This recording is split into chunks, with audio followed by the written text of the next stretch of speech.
Problem I have all day. No problem. Committee will come to order. Without objection, the chair may declare a recess at any time. I want to thank the members for being here this morning. We have one item of committee business to address before we begin our today's hearing: a resolution to assign Representative Maggie Goodlander of New Hampshire to the subcommittees on House Committee on Veterans Affairs, and I now call up the resolution offered by Ranking Member Takano. Clerk shall report. A resolution offered by Mr. Takano, be it resolved by the Committee of Veteran Affairs that the Democratic membership of the subcommittees... The resolution was circulated in advance pursuant to committee rules, and without objection, the first reading is dispensed with. The resolution is open to amendment at any point. I now recognize Ranking Member Takano for a statement on his resolution. Thank you, Mr. Chairman. Representative Maggie Goodlander of New Hampshire will be an outstanding addition to our committee. As a former intelligence officer who served 11 years in the Navy Reserve, Representative Goodlander brings firsthand experience and a deep understanding of the challenges service members and veterans face. She also has firsthand experience and an understanding of working within and across all three branches of government. Before coming to Congress in 2025, she held several positions as an aide in both chambers on Capitol Hill. She also spent time clerking in the U.S. Court of Appeals and the U.S. Supreme Court, and later served as a Deputy Assistant Attorney General within the Department of Justice. In addition, just before she was elected to Congress, Representative Goodlander served as a senior advisor in the White House, where she focused on addressing the opioid epidemic, improving access to mental health care, holding big tech companies accountable, meeting our obligations to our veterans, and ending cancer. Representative Goodlander, we are fortunate to be gaining your expertise, perspective, and commitment to public service on our committee. I can think of no better subcommittee assignments for you than the Subcommittee on Health and the Subcommittee on Technology and Modernization. Welcome. I yield back, Mr. Chairman. Gentleman yields back. I now recognize myself in support of the resolution. The resolution will appoint Representative Goodlander, a newly appointed member of our committee, as a member on the Health and Technology Modernization subcommittees. Representative Goodlander, welcome to the committee. This Marine won't hold it against you that you're from the Navy, but we always need the ride. So, I hope we'll be able to work well together. And understand this, we may disagree on certain things, but I believe everybody on this committee, we're working towards the best that we feel that we can do for our veterans, and we look forward to having you here. With that, does any other member wish to comment? Mr. Luttrell. Well, I've enjoyed working with you these past few years, and you've done a great job on House Armed Services Committee, and I tell you, these two committees partner very well with themselves, and being a veteran, you completely understand that, and I look forward to working with you on Tech Mod and on Main Committee. Congratulations. Anyone else? No member, go ahead, I'm sorry. Dr. Miller-Meeks. Sidebar. No amendments were filed. Does any member wish to offer an amendment to the resolution? Hearing none, I now recognize Ranking Member Takano for a motion.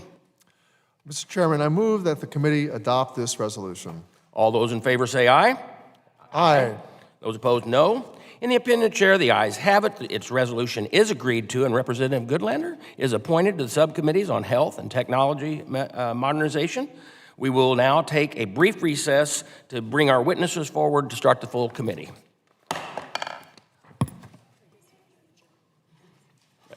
And the business meeting is adjourned, by the way.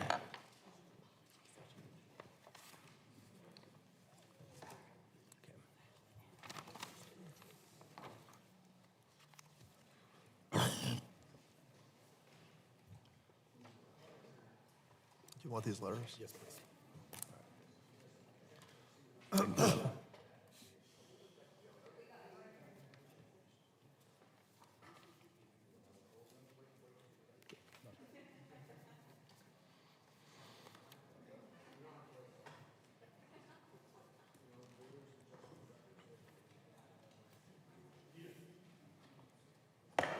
Committee will come to order.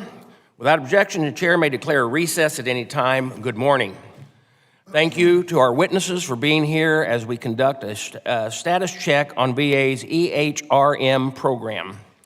Last year, the Subcommittee on Technology Modernization held several hearings to review how VA plans to execute its strategy for 2026.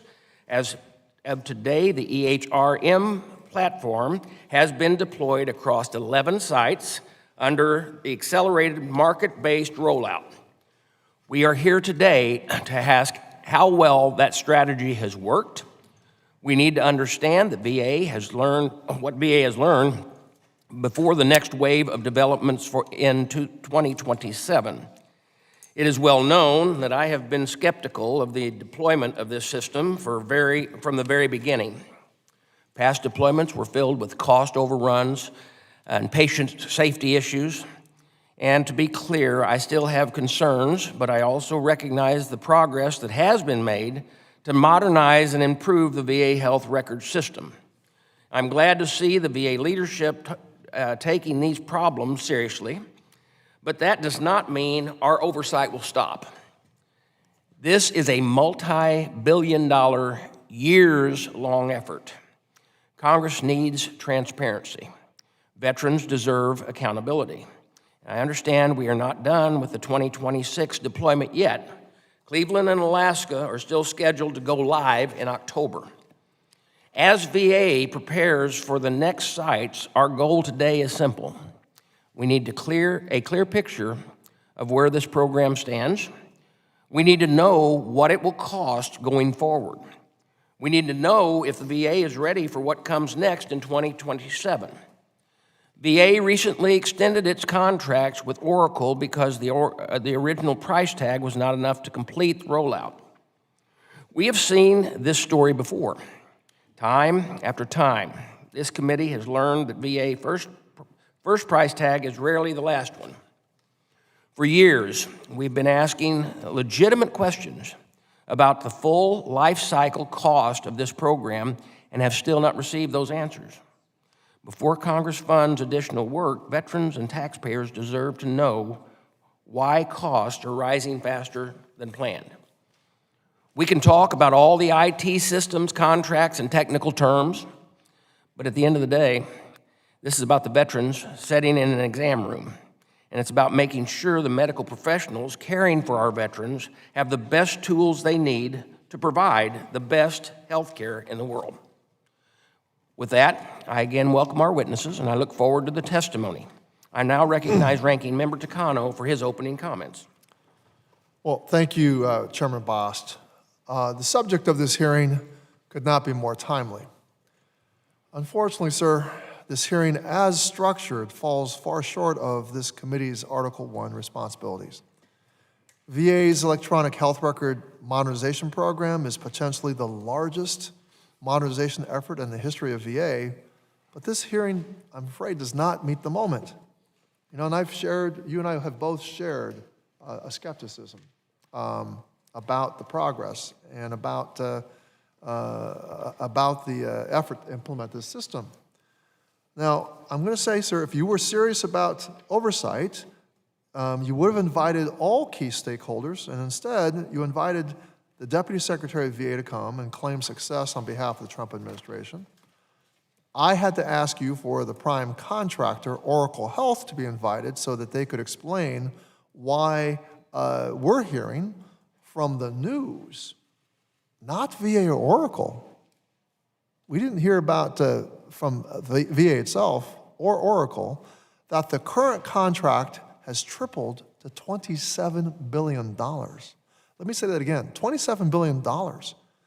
The original EHRM contract was for $10 billion.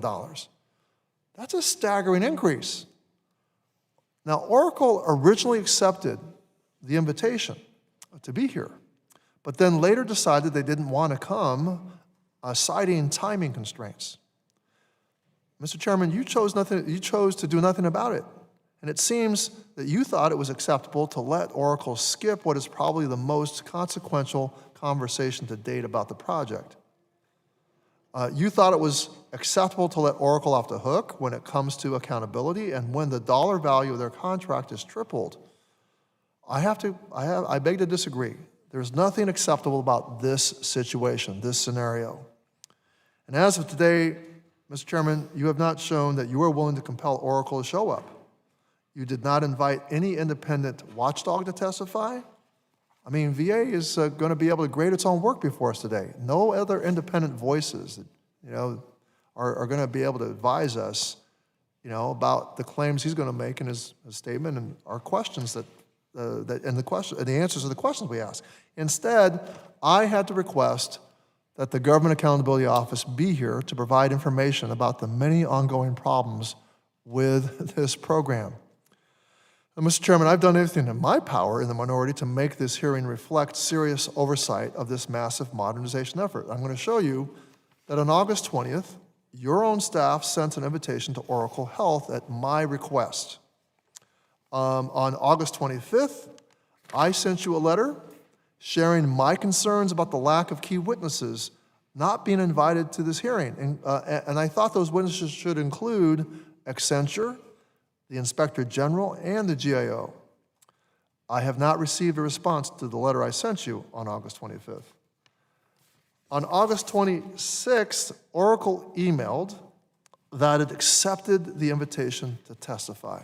So they accepted. I mean, they should be here to explain this $17 billion augmentation.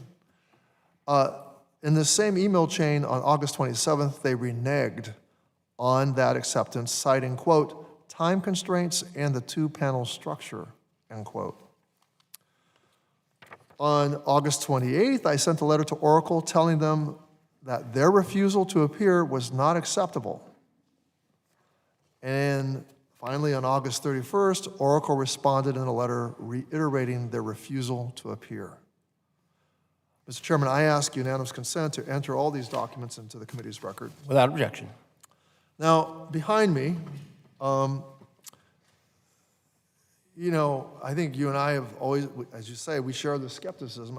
The original contract with Cerner was $10 billion. I was skeptical that contract ceiling would hold, especially given the impacts of COVID and the multiple pauses that have happened.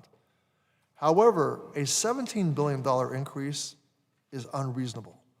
A $17 billion increase with no advance notice to the authorizing committee is a huge problem for me. Here we have on this document a copy of the justification for Oracle's amended contract. And look at all these redactions. Guess what those redactions are? Those redactions are how much the taxpayer will be shouldering in order to shore up Oracle's bottom line. I have a problem with this. And in fact, the VA trying to hide this increase, the VA indicates to me that the department, the person sitting at that table knows that this is a problem. We shouldn't be surprised, though this is the least transparent administration I've dealt with in my time in Congress. They're even less transparent than the first Trump administration, which is really saying something. Committee Democrats have dozens of requests for information that the department has been sitting on for months, just been indifferent to our requests. When we do get responses from the department, they rarely address the questions we asked. Additionally, the administration has created a culture of fear, which has prevented VA employees from talking to Congress, which is a federal employee's statutory right. And some would say if they're an employee of the federal government, it's their duty to tell Congress when something's up. Now, under the guise of taking care of veterans, Secretary Collins and Deputy Secretary Lawrence have leveled one attack after another on the federal workforce, many of whom are veterans themselves. This administration has stripped employees of their collective bargaining rights, forced people out of positions, and overwhelmed the department with political appointees to the point that career employees, people for whom taking care of veterans is their life's work, have had to leave VA. None of this is acceptable. Now the Deputy Secretary would have you believe that everything is wonderful, that the EHRM deployments are going smoothly, that this administration has fixed everything. And this ignores the fact that VA has had to spend the last 3 years working to right the ship. It ignores the fact that most of the issues with this program were caused by the first Trump administration's desire to rush into a sole source contract with Cerner without doing any of the critical pre-work that would have prevented all of these issues. Now, we're in this mess because of the Trump administration, and we're going to go deeper into a $27 billion hole because of the Trump administration. Now, proper requirements development before go-lives would have prevented years' worth of pauses, and it would have prevented so much pain and frustration on the part of veterans and VA employees. Instead, improper political pressure forced the department into a program that it wasn't ready for. Now they're doing it again. After 3 years in reset, VA resumed and accelerated deployments without completing the independent operational assessment GAO recommended so that VA could verify that the system is suitable and effective in VA's actual clinical environment. VA and Oracle can point to improved uptime, better ticket management, and 11 deployments this year, but system-wide uptime is not the same as clinical usability, safe workflows, restored productivity, or successful veteran-patient outcomes. Without testing to verify that all of the issues have been addressed, this leadership team has introduced a schedule that will require more than 60 go-lives in the next 2 years. And we're hearing rumors that they want to add even more. I'm concerned that this pace is unsustainable. And I'm not convinced that there are enough qualified people to support an effort of this magnitude. And from what we're hearing from a few brave VA employees, it's already not going well. Employees in Michigan, Southern Ohio, and Indiana are telling us that many of the issues identified by the first 6 sites still have not been fixed. They also share that they and their colleagues are struggling with a system that they weren't sufficiently trained to use, struggling to teach themselves how to use a system that wasn't designed to support their work, and don't feel like they have enough support or resources to make sure veterans receive the care they deserve. Now, we're also hearing a very concerning things about missing referrals in the EHR in the Michigan, Ohio, and Indiana facilities. Missing referrals means the risk of delayed care for veterans. Is this the next iteration of the unknown queue? I think many of us remember the issue of the unknown queue. Whether it's the technology or leadership, this program is currently not working for VA or veterans, especially for veterans with accessibility issues. There is at least one lawsuit against VA and Oracle citing the fact that the system is not accessible for blind and low vision employees. Visually impaired VA employees, many of whom are veterans, are being prevented from doing their jobs by a technology that does not support them doing their work. And instead of VA and Oracle attempting to fix that, VA is hiring additional people to operate the computer for the employee. After more than 8 years, VA and Oracle still haven't managed to make EHRM a system that meets the needs of VA employees and veterans. Now, Oracle has not proven it is capable of being the vendor for this contract. It is time for VA to evaluate whether a new vendor is needed to lead the EHRM program. Today, the Deputy Secretary must explain the nearly $17 billion ceiling increase, produce the cost and schedule information Congress has repeatedly requested, and tell us when an independent assessment will verify VA's claims. I will not allow the Deputy Secretary to grade his own work. And Oracle must appear publicly before this committee to answer for its performance and how the additional billions of dollars it will receive will benefit veterans. Now, here's this other poster here. And now I want you to pay attention. This is a testimony or a statement by Michael D. Cecilia, the CEO of Oracle Health. And, something is wrong here. What he says here is, Congress needs to act and it needs to start by asking questions of both VA and Oracle about this program. When Oracle testified before this committee in June of 2022, its chief executive officer told us something different than what we're hearing or seeing now. As you can see in this excerpt, he said that if there were cost overruns, Oracle was, quote, prepared to bear those costs. Oracle was prepared to bear those costs if there were cost overruns. What has changed? Why does Oracle need $17 billion more to get the job done when this program has already dragged on for 8 years? These things do not add up. We need answers and not excuses. I yield back, Mr. Chairman. Thank the ranking member. You know, the committee has been and has not been passive in oversight of this program.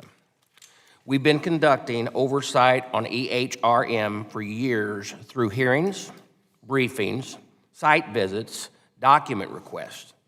The oversight work continues. The ranking member invited Oracle exactly as our rules allow. Unfortunately, due to scheduling conflict, Oracle could not attend. The ranking member then invited GAO at the last minute, and they will be testifying today. We are also expecting a bipartisan GAO report to be released on this issue in October of this year. Today, the Deputy Secretary is sitting in front of this committee, and I expect him to provide direct, focused answers. Because when it comes to this program cost, performance, and path forward, the buck stops with the Deputy Secretary.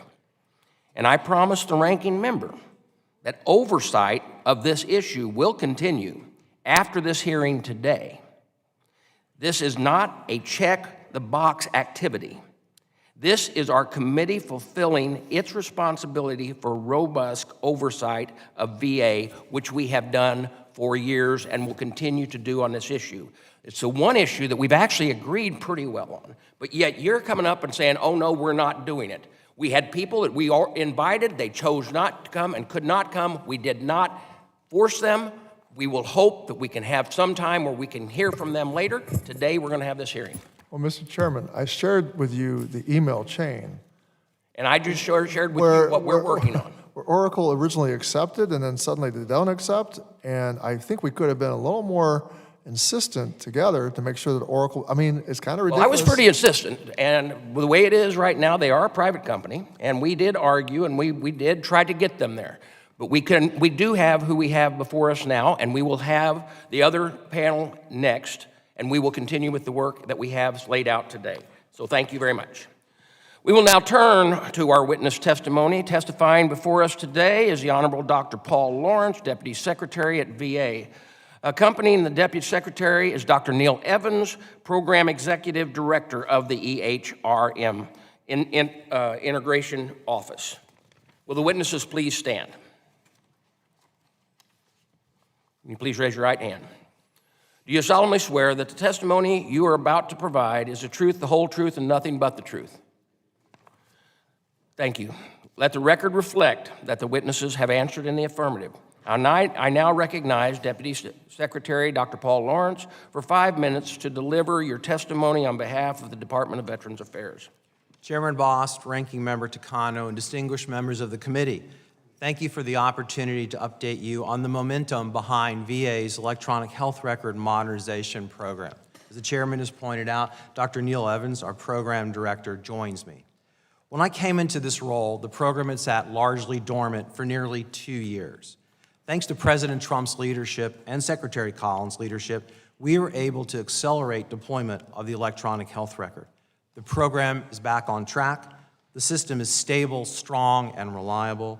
Performance is no longer aspirational. It's a reality. We're delivering real, measurable results for the veterans we serve. Right now, the system is supporting 35,000 end users and serving approximately 617,000 veterans at 17 VA medical centers, 91 clinics, and 165 remote service locations. Let me hit a few highlights. In April, we deployed in our facilities in Michigan, Ann Arbor, Battle Creek, Detroit, Saginaw. In just the first 3 days of operation, our Michigan team scheduled more than 3,400 appointments and migrated 1.2 million active prescriptions at success rates above 99.5%, completing cutover ahead of schedule. On the fourth day, Ann Arbor completed an open heart surgery using the electronic health record. In June, we successfully deployed in our Southern Ohio facilities, Cincinnati, Chillicothe, Dayton, and Fort Thomas. Southern Ohio's success proved that Michigan wasn't a fluke. On Southern Ohio's first day using the new system, Cincinnati successfully completed gallbladder and shoulder surgeries. On the second day, they completed an unscheduled appendectomy. At the end of August, we successfully deployed in our facilities in Indiana, Fort Wayne, Marion, and Indianapolis. Consistent with the trends we saw across Michigan and Ohio, feedback from Indiana has been encouraging. On the very first day after deployment, Indianapolis completed 3 procedures, including 1 surgery. At every site, we are closely watching return to normal productivity. Several facilities have already met or exceeded pre-deployment benchmarks. In October, we are scheduled to complete this year's go-lives in Cleveland and Anchorage. And looking ahead to next year, we plan 26 more sites to go live. With the exception of Anchorage, I have visited each of the 13 sites to go live in 2026 3 times, and I'll be back in Anchorage later this month. And I've already visited 10 of the sites that will go live in 2027. During my visits so far, I've engaged more than 1,200 VA team members. I'm spending time with the executive leadership team, the change leadership teams, the chiefs of medicine, and super users.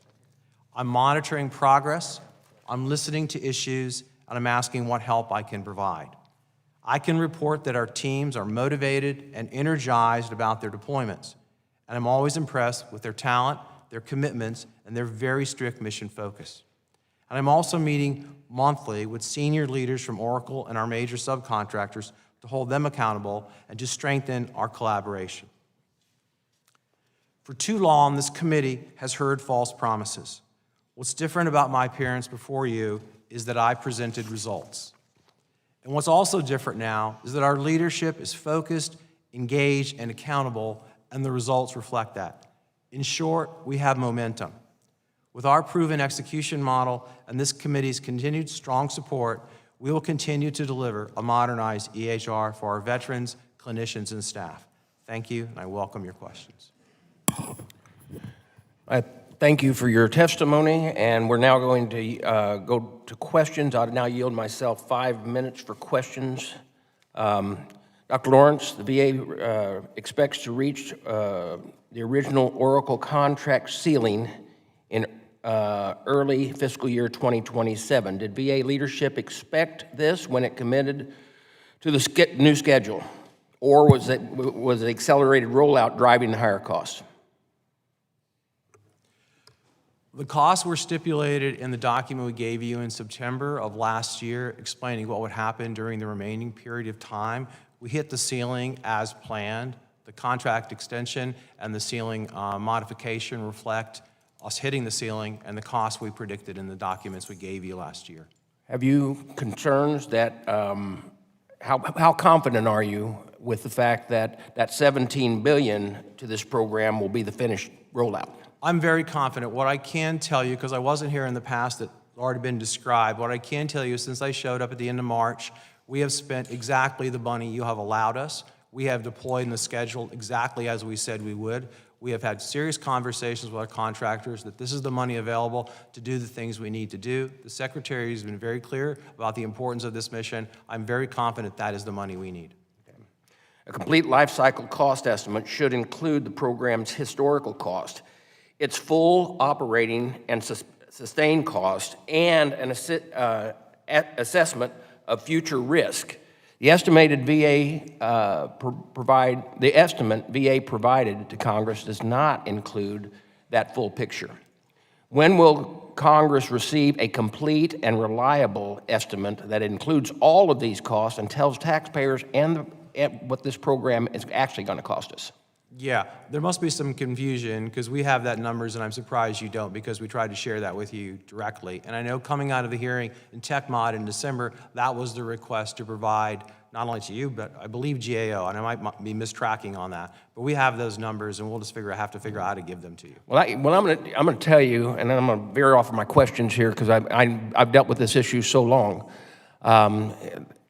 when some of the, I don't agree with everything that the ranking member said, but I guarantee you the statement that they said that they would eat the cost, they were going to do it when Oracle took over, that's exactly what they said. They said, oh, we should be able to do this. I can remember sitting in my office and said, if you have a problem with something and you can't clear it up in 30 days on an issue, they obviously don't know what they're doing. That's what they said in my office. And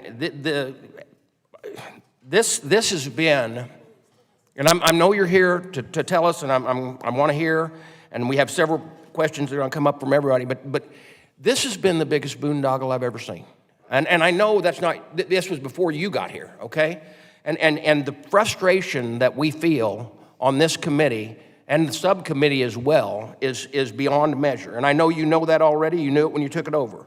When staff noticed a migration problem with the new system, they filed what was called a trouble ticket, which could relate to a patient's safety concerns. Can you assure the committee that these tickets are being resolved, not just closed to keep peace with this program?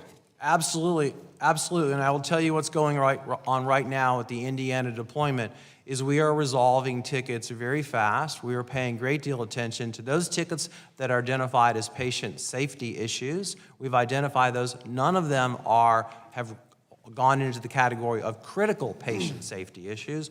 We resolve them quicker. There are fewer tickets in Ohio than there were in Michigan. There are fewer tickets in Indiana than there were in Ohio, and that's the learning of what's taking place. That's the familiarity of our team with the workflows and the system, and their understanding that it is safe and it works, and we need to train them better. And let me, Dr. Evans, jump in here because I know this is something you and I spend a lot of time on. I agree. I would use the example of Indiana. We're day 12 post-go live, and more than 75% of tickets, trouble tickets that were submitted have been closed. And we do not close tickets without validation from the submitting end user. So we don't close tickets until the individual who raised the issue says this has been fixed satisfactorily. Real quickly, because I'm short on time, what metrics does VA use to determine when a site has returned to normal after you turn up? After we turn up, we have 15 measures that we are looking at to return to normal operations. These are, for example, the throughput in the emergency department, how many ambulatory care visits are completed at the site, how many surgeries are completed, inpatient care volumes. So it's looking at the sort of how care is delivered. We look at a pre-go-live baseline that is the average of care delivered the year prior and 2 years prior. So we're looking at 25 and 24. So my time's expired, but if you would, could you get those 15 listed to our staff so we know what we're looking at each Absolutely. time? Thank you. Ranking Member Condo, you're recognized for 5 minutes. Yeah, thank you. Dr. Lawrence, in between your roles, between the two Trump administrations, you were employed as a consultant with a number of different companies. Is that correct? Yes, that's correct. I was also Thank an you. author, too. Thank you, sir. You were a consultant for BDR Solutions LLC between 2023 and 2024, correct? That's correct. Thank you. Are you aware that just a week ago, BDR Solutions LLC was awarded a contract with the VA for the IT services it provides? I was not aware of that. You were not aware. Now that you are also consultant for, you were also a consultant for Steerbridge Strategies in 2023, is that correct? That's correct. And On as you know, when Steerbridge somebody becomes a federal government sir, I employee, only they have short sign time. an agreement. And Steerbridge Strategies later went on to be awarded a contract to conduct a pilot for AI-assisted disability benefits tool in 2024. Is that correct? If what you say is true, then it's correct. Okay. Another one of your clients, CGI, was awarded a contract in January to support the FMBT project, a modernization effort that you oversee. Is that correct? Yes. Thank you. Now, these are just 3 examples from your past work history, and there are certainly more. And at least a few of these organizations actively had contracts with VA to the tune of hundreds of millions of dollars awarded since Donald Trump took office. How much did you make off of all these private consulting roles? I don't remember the exact number. Perhaps you have it in front of you. I do. Luckily, we have the math from your financial disclosures. It appears to us that you made over $500,000. While I'm not here necessarily to debate the righteousness of all these contracts, I do want to narrow in on one of these. Last year, Accenture Federal Services, your former employer and client, was awarded nearly a $500 million contract to be the EHRM systems integrator with a questionable history of performance in this work. Now, my question to you is, were you or other officials at VA aware that Accenture was removed for failure to perform as a subcontractor to Leidos, the EHR systems integrator for DoD?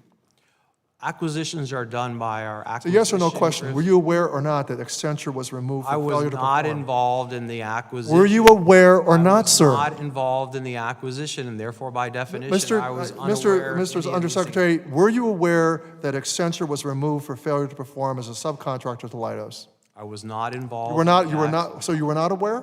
I was That's your not testimony? involved in the acquisition. You were under I'm oath, not Mr. Chair. The involved chairman in took any you under oath. acquisitions related to this You're program. non-responsive, sir. Either way, you see how this looks. You are accountable, you are the accountable official. I know we did this in law. We made this position you're in the accountable person for this program. You enabled a billionaire tech firms to get billions more with the knowledge of their poor performance, or I'm going to assert that you did, and you don't know the basics about the contracts you work with.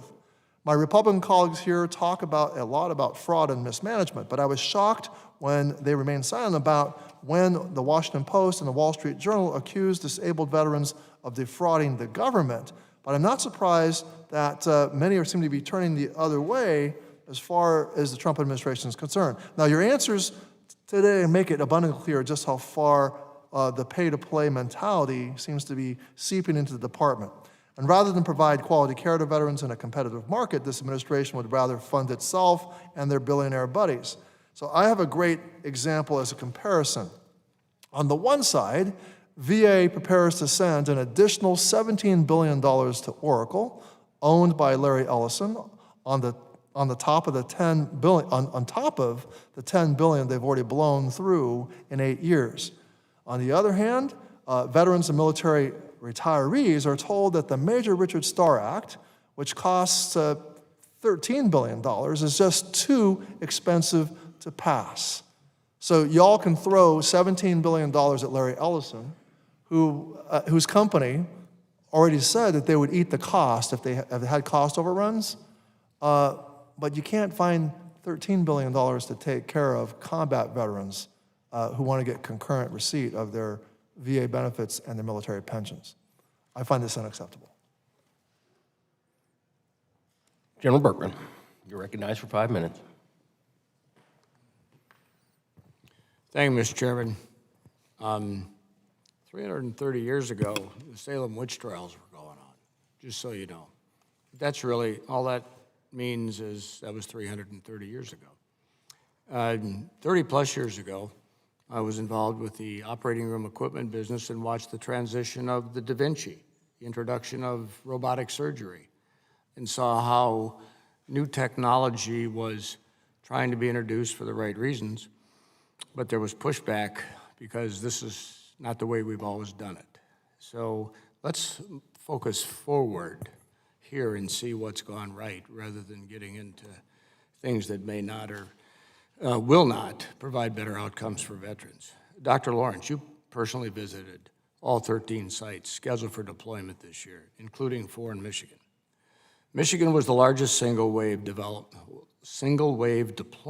in EHRM's history. Ann Arbor, Battle Creek, Detroit, and Saginaw, all at once. Tell us what you saw on the ground.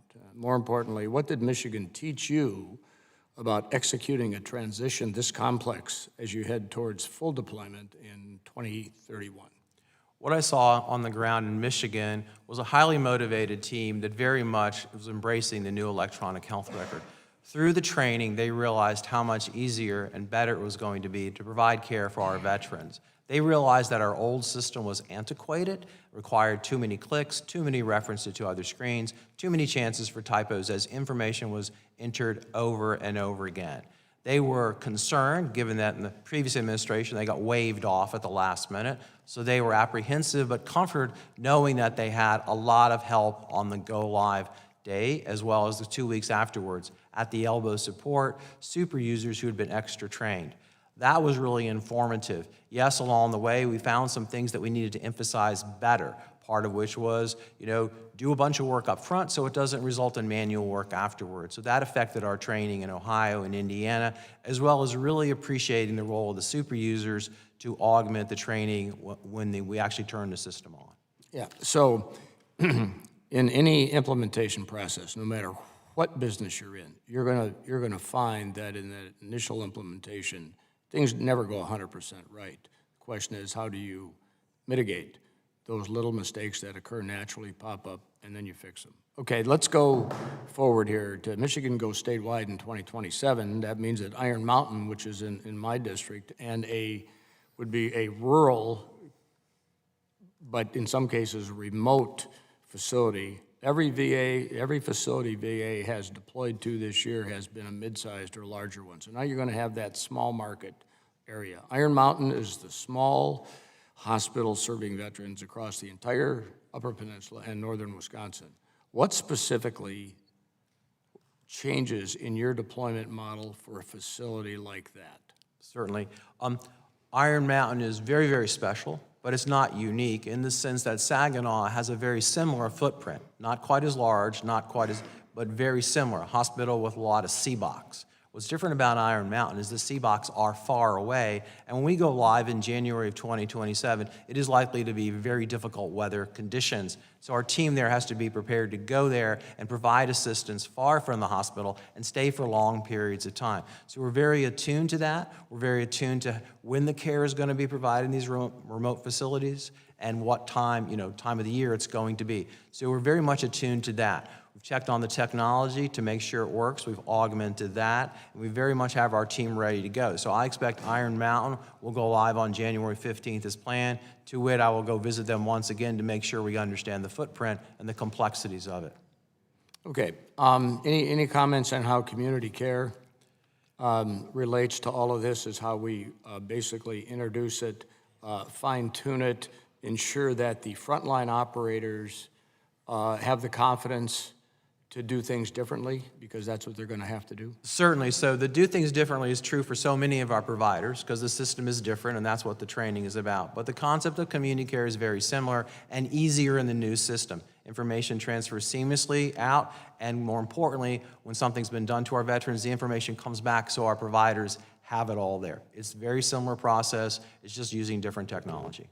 Okay, thank you, and I see my time is about up. I yield back. Representative Brownlee. Thank you, Mr. Chairman. Thank you, Dr. Lawrence, for being here. My first question goes back to, I think, the chairman's question in terms of what are the life cycle costs, and you said that's already been submitted to the committee, is my understanding, right? Is that what you said? That's correct. So can you, I don't have that, and Certainly, let me tell you about it.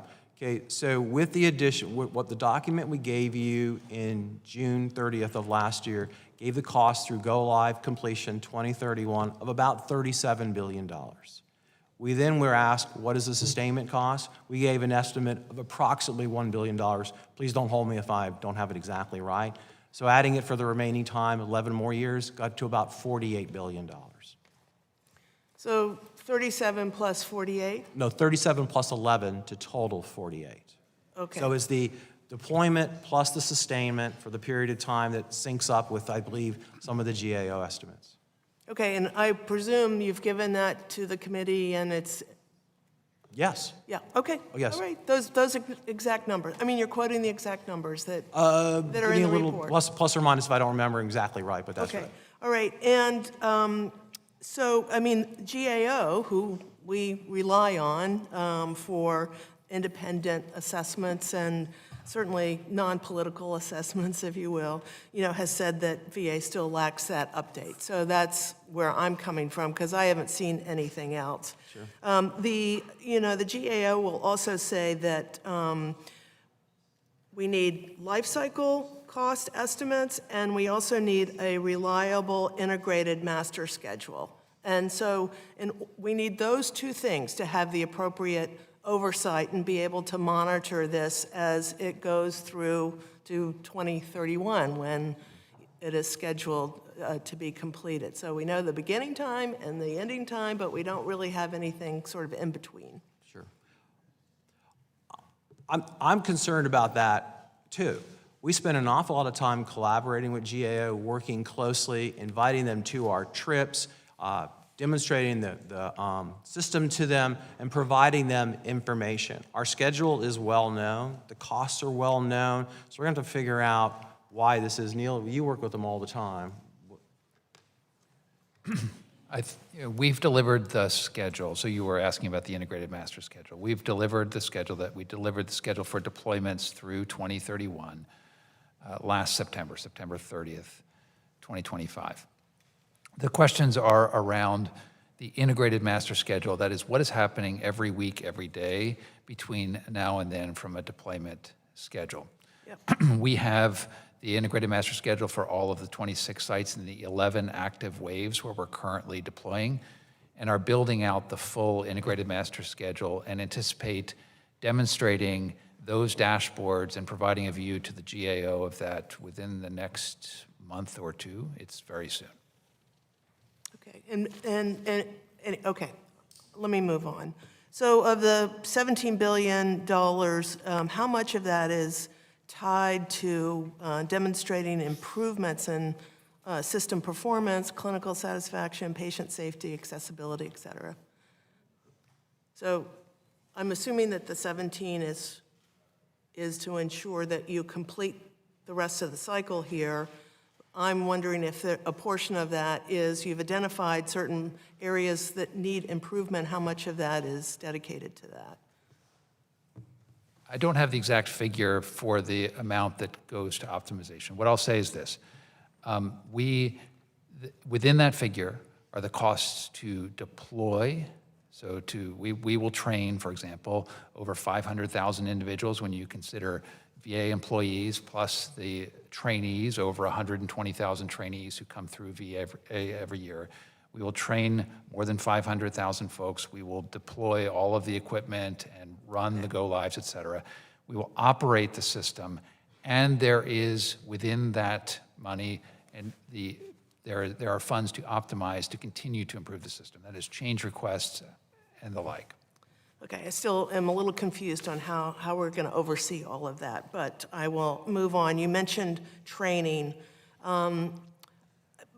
You know, we're hearing reports from VA employees that the training's not going so well from their perspective. And we're also hearing that there are a lot of people who are leaving the VA for a number of different reasons. So, you know, my concern is, you know, how are we going to improve the training? And secondly, so that employees are satisfied, because that's a huge indicator for us. And at the same time, how do you manage people leaving the training, people leaving the organization, or people who have left the organization, and then patient care is just over here somewhere where, you know, our wait times are already too long, and if they are so focused in on training, they're not focused in on patient care. And so there's an obvious trade-off here that I don't think is going to work too well. And so that's a big, big concern for me. In terms of training, we pay a great deal of attention to our training and the satisfaction, though I'd love to hear specifics around what you're hearing to better understand, because we know that some training works for some people and it doesn't. We've augmented the training in two different ways in response to the feedback we've gotten from our team.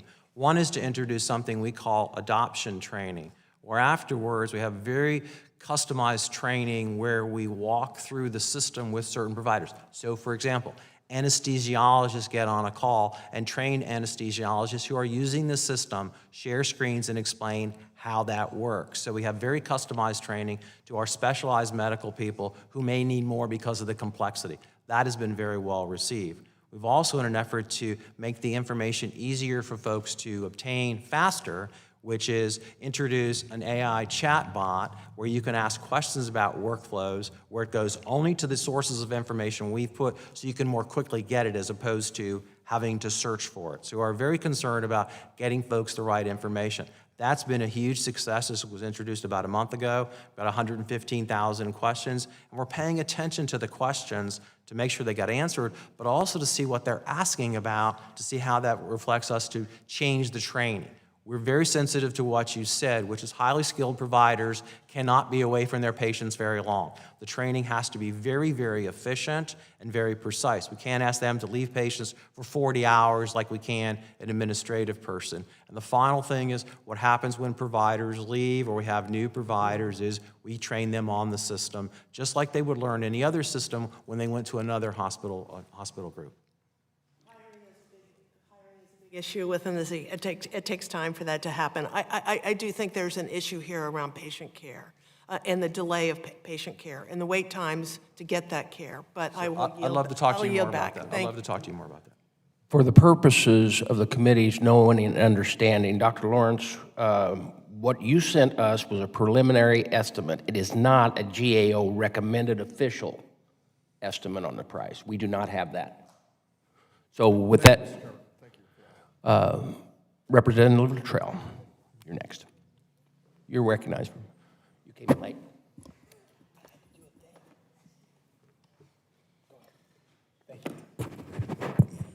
Mr. Lawrence, Mr. Evans, Dr. Evans, good to see you again. Explain to me, the initial cost of the EHRM was $10 billion for a 10-year lifespan, and now we've bumped it up another $17 billion. Can you explain to me the conversation between Oracle and VA? And by all means, please put it in crayon so I can understand it. So I was not here. Okay, with then this, I'm not talking to you. So I cannot give you that information, and I don't know that you were involved. So I don't know that. No, I was not involved with the initial discussions on price. All right, so we got a crew in front of us that can't explain to Congress why we bumped up $17 billion on a contract that initially was supposed to cost $10 billion. From the way that I understand it and what the ranking member stated was that the CEO of Oracle said that they would eat the cost, any over expenditures of this project. Is that correct? I read a quote on the board that said that. I don't know where that came from. It came from their mouth. Then I believe you. I can't validate it, so if you ask me if it's correct. But it is inaccurate to state people in front of you do not understand the program. What we do understand is what I do understand is what took place when I showed up on late March of 2025, which was we had a schedule, we had a set of money that was, Now, Congress gave you $10 billion, not you, the VA and Oracle, to get this project completed. And then it went into a freeze, and then we were an increase of $17 billion. But I'd like to submit something for the record from investor.oracle.com, Mr. Chairman. It says Oracle announces record Q4 FY26 results driven by cloud infrastructure and cloud applications. The net profit for 2026 was $17 billion. Record remaining performance obligations grew of $85 billion in Q4. Record Q4 earnings per share went up 21%. Record Q4 totals revenue was $19 billion. Record Q4 total cloud revenue was $9.9 billion. So my question is, if the CEO of Oracle said that they were willing to eat the cost on the EHRM per the contract, why is the taxpayer spending an extra $17 billion? I'm not going to be able to answer that. I do not understand the history you're talking about. I understand the situation we faced when we came in and what we did based on Secretary Collins' instructions as to execute the program for our veterans. Secretary Collins told you if Oracle walks up and says we need an extra $17 billion. Hold on, I'm not finished yet. I did not say that. I did not say that. So Oracle came in and said we need an extra $17 billion to complete the project that most likely won't be completed by the end of the actual contract. That's inaccurate. So explain to me, again, you can put it in crayon if you like. Certainly. The ceiling for their contract was expiring. We would have no legal document to do business with them without extending the ceiling of their contract. So in order to extend the ceiling, they asked for another $17 billion?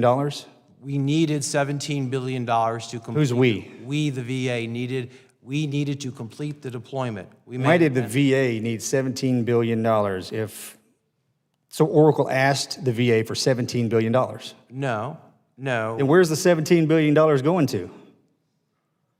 We produced a schedule of what it would cost to complete the deployments to 2031. This is the schedule we were just talking about. In there are costs for. So the $17 billion is not going to Oracle?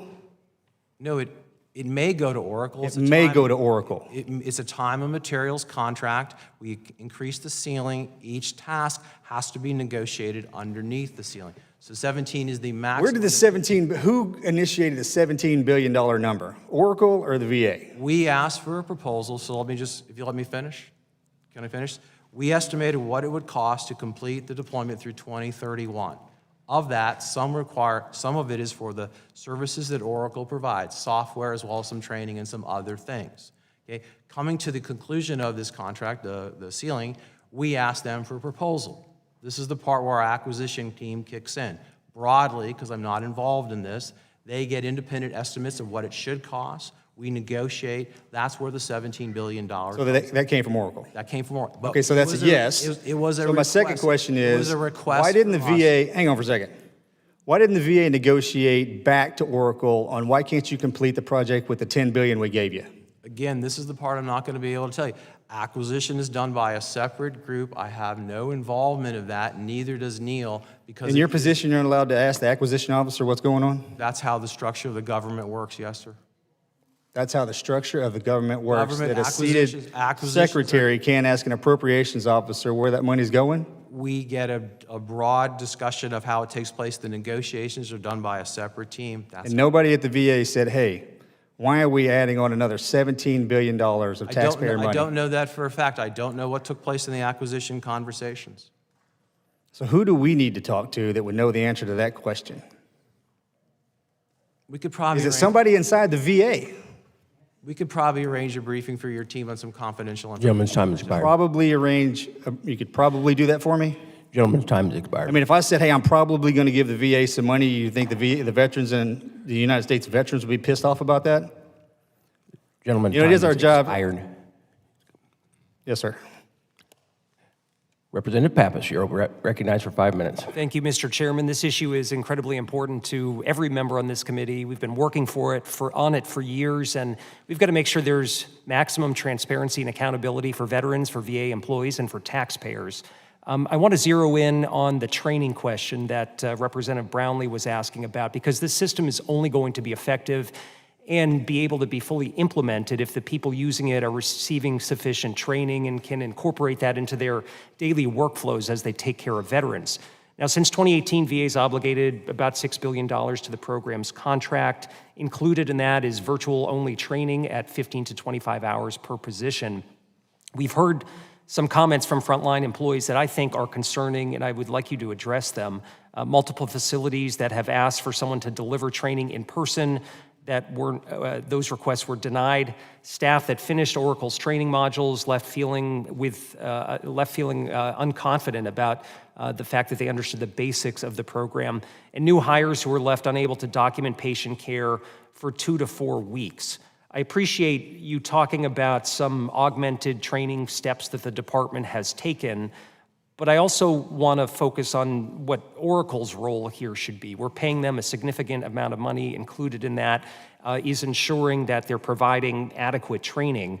And I'm wondering, a decade and $6 billion later, and with this increase in the ceiling to $17 billion, if we're getting good bang for our buck from Oracle on training.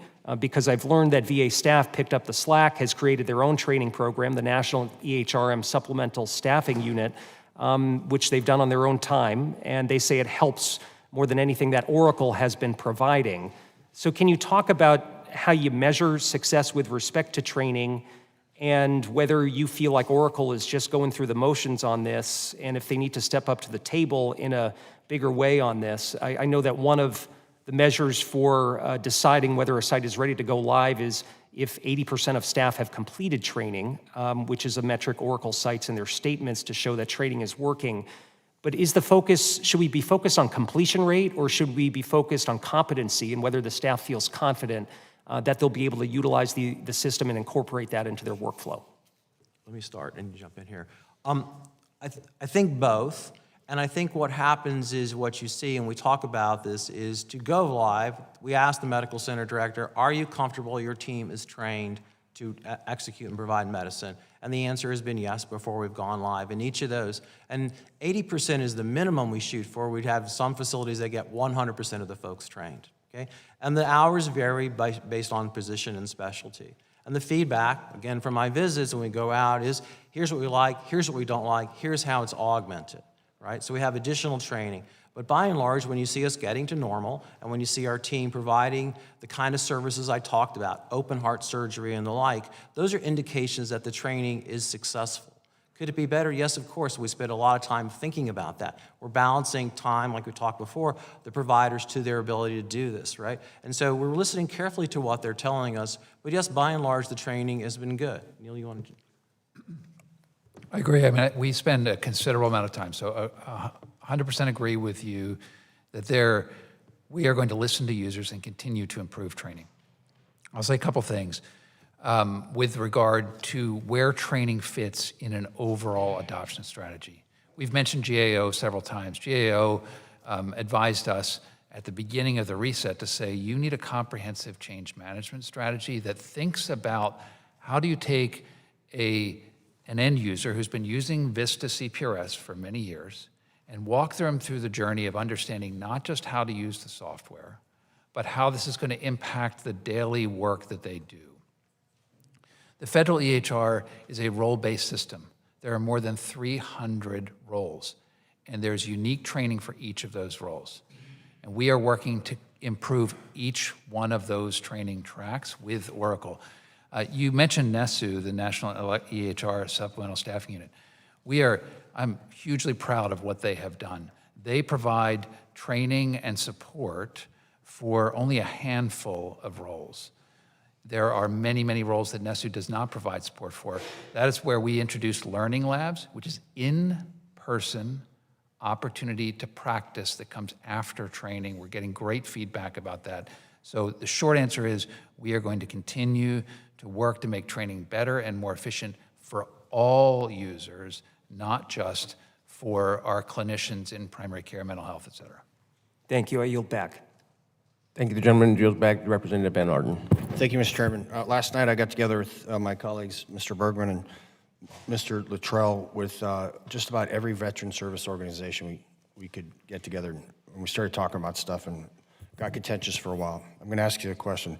What is the Veterans Access Act, the Major Richard Starr Act, the Love Lives On Act, the Coordinating Care for Senior Veterans and Wounded Warriors Act, the Hope for Brave Act, the Optimizing the VA Workforce Veterans Act of 2025, the Vital Act of 2025, the Honor Act, the Precision Brain Health Research Act, the Veterans Caregiver Reduction, Reemployment, Retirement Act, the Veterans Spine Trauma Access to New Devices Act, the Disabled Veterans Dignity Act, the Fallen Service Members Religious Heritage Restoration Act, the Fisher House Availability Act, the Veterans Disability Exam Modernization and License Probability Act, the Caring for Veterans and Strengthening National Security Act, the Veterans Community Care Schedule Improvement Act, the Sherry Bailey and Eric Edmondson Veterans Benefit Expansion Act, the Justice for All ALS Veterans Act, the Reducing Arbitrary Barriers to Apprenticeship Act of 2026, the Vet PAC Act, the Link VA Act, the Rep VA Act, the Supporting Rural Veterans Access to Healthcare Act, the Critical Access to Veterans Care Act, the Avert Crisis Act, the Ensuring Vet Success on Campus Act, the Servicewomen and Veterans Menopause Research Act, the Improving Veterans Access to Healthcare Act,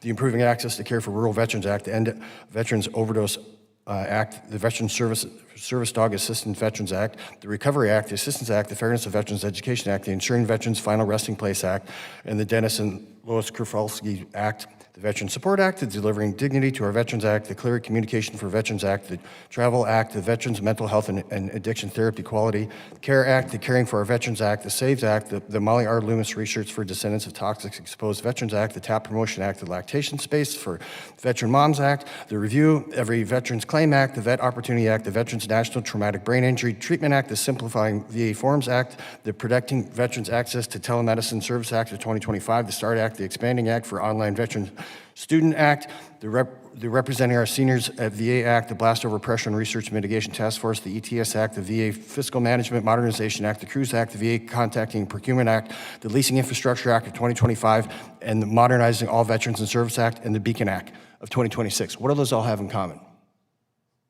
They cost $17 billion to fund. This is corruption. This is corruption. How many years have you been doing this Cerner garbage? How many years has this project lasted? The project originated in 2000, well, it's a complicated answer. The project It's not complicated, and you better be mindful, sir. You are addressing Congress, and we have a direct constitutional oversight of your job. Respectfully, I'd like to explain. VA's contract began with Cerner, I believe, in 2018, but Okay. I'm not precise. All right, 'cause I that's was- too long. Good, fine. How much is the total cost of this project been? I don't have those numbers in front of me. Do you know? Those are numbers that should have been on the top of your head. You know what this hearing's about. That is inexcusable. How much does this project cost? We're approaching $10 billion, as was the initial ceiling, as we mentioned, which will come in fiscal year 2017. And then there's the cost for infrastructure improvements. Can you tell me how many of our medical residents train in a VA facility? There are over 120,000 per year And across the enterprise. What ERM is predominantly used around the country? Is it Cerner? There are multiple electronic health records used. You should have The that. market off the top of your leader- head, too. It's Epic. The market leader, yeah. Epic. Why do civilian hospitals only use Cerner when they can't afford Epic? I don't know. Because it's not user-friendly. And stuff like this happens all the time, and you know it by now. So if I had my druthers, you would sever this contract with Oracle, because that person lied to us. They said they'd pick up any other extra nickel over that $10 billion. They said that. And when me and Mr. Takano agree on something, you better pay attention. So that's reality. So they said that, and you need to hold them accountable. And like I said, the 62 acts that we were arguing for 2 hours last night with our VSOs, trying to get to the bottom of this, we can't find the money other than these pay-fors that can affect future generations of veterans, which we don't want to do, but we have to take care of our catastrophically injured people now. We really do. But all of that money could be taken care of if you guys could figure out how to run a damn electronic medical record. This is absurd. This is absurd. With that, I yield back. Representative Bazinski, you're recognized for 5 minutes.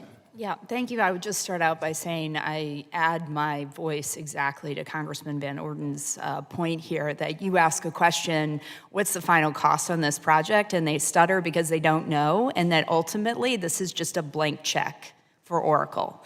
So I'd like to ask just a few questions here, and these are kind of yes or no questions. Do you know the full amount? We say $17 billion. What is the full amount of taxpayer dollars that you're asking taxpayers to pay for on this program right now, in addition to the 10? In addition to 10, we told you it's $27 billion additional dollars to complete the deployments. No, I have the number. It's $17,581,649,588 taxpayer dollars that you're asking for, in addition to the $10 billion that you've been authorized. You've not even been authorized for that $17 billion. And you tried to redact it, and we found out because reporters released the fact that it was $17 billion, so there's a total lack of transparency on this. So a few questions that I have for you, Dr. Lawrence. These are yes or no questions. Just to be clear, these funds are all going directly to Oracle? There's a little confusion here, I think. So the document that got redacted is the Oracle Okay, I don't have a contract. lot of time, so it's yes or no. Is the $27 billion in total, if you get this $17 billion, is that all going to Oracle? No. No, it's not. No, so it's very difficult for me to explain the complex math, which I think we're talking over. But I think what you're hearing is the frustration of a committee that we're asking very clear questions about. We have a responsibility for the taxpayers that we represent to get answers, and a bunch of gobbledygook regarding $17 billion that you can't answer is malpractice. So let me get back to these are yes or no questions. This $27 billion, that doesn't even account for the $439 million to Accenture. Yes or no? The $27 billion is the addition to the... So you're not answering the question again. It's really frustrating. So this $27 billion is also not going to be included in projects like sustainment, programmatic cost, infrastructure cost. None of that is included in this $27 billion. That's not correct. The $27 billion is the addition to the $10 billion. It includes the Oracle contract, and as Dr. Evans tried to explain when was asked a few minutes ago, it includes other things like what you're talking about, training. So all of that will be in the cost? That's correct. All of that will be in the cost. Okay. Indeed. I just want to point out again, I think Ranking Member made this point, is that the beneficiary, Larry Ellison, the 8th richest man in the world that is the founder of Oracle, it's really ironic to me that this administration can find out of their back pockets $17 billion, but not for our veterans, $13 billion for the Major Ridger Star Act. Or let's just set aside, we've been asking as Democrats to extend the ACA tax credit so 8,000 of my constituents can maintain their health insurance, but there's no money to be found for them, but there is money to be found for Mr. Ellison and Oracle on a failed project. You have had 8 years at the VA to execute on this, and quite frankly, this is all just overrun cost. You're not managing this project, and so you're coming at this by just throwing more money, and I'll start where I began, which is this is a blank check for Oracle, and it is unacceptable. So a few other questions. Despite previously testifying that Oracle could provide this program on schedule and on budget, these recent contract modifications show that this statement, which was provided, as you've stated, to the committee in 2022, is quite simply a lie.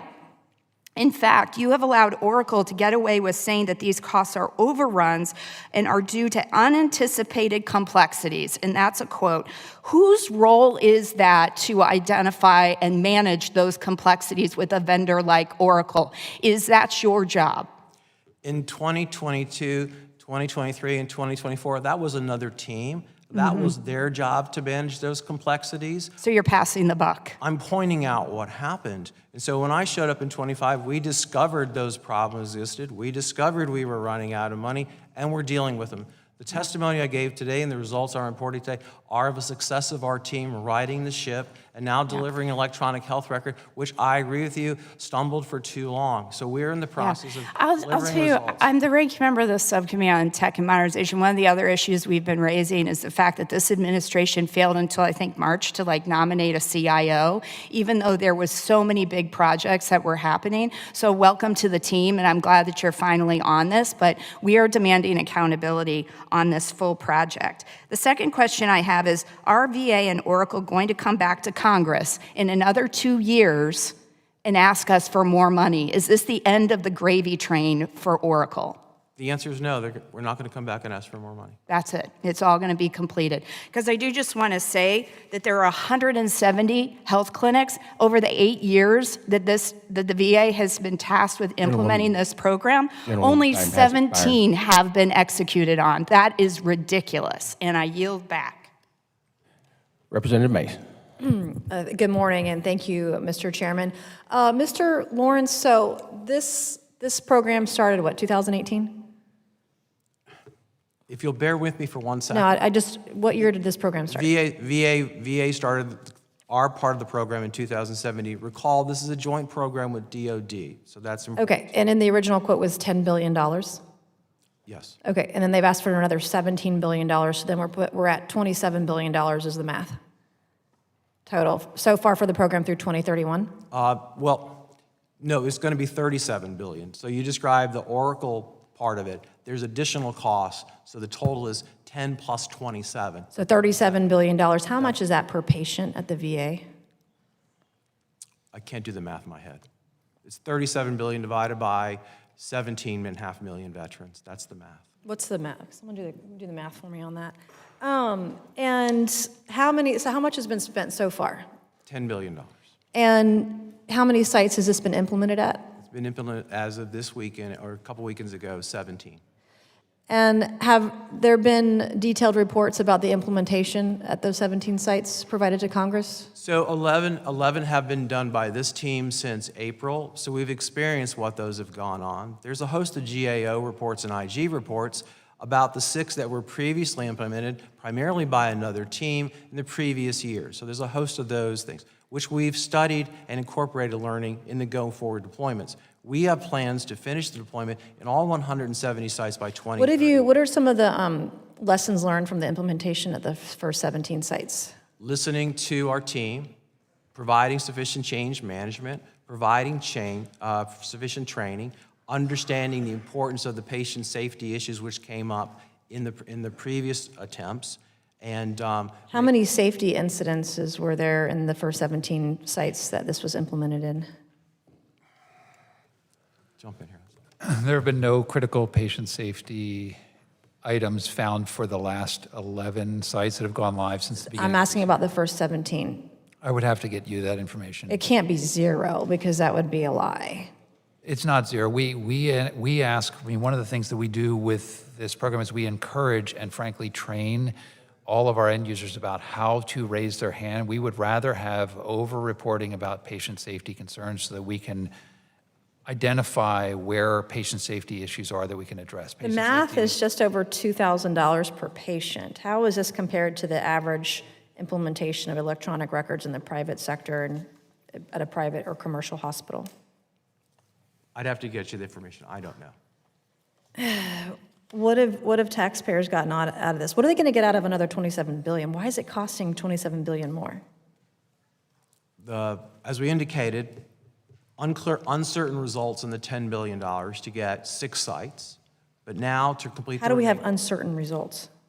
It's exactly what I said. The 6 sites delivered uncertain results to our veterans, a small fraction. Is it because the VA wasn't tracking data? How do you have uncertain results? This is software So that should be we- tracked in real time. Certainly. We understand that, but what I'm talking about, the vision of what was supposed to happen was we were supposed to provide a seamless connection with the Department of Defense across all 170 medical centers. By doing 6 prior to the Trump administration, we have delivered a small fraction of those results we promised.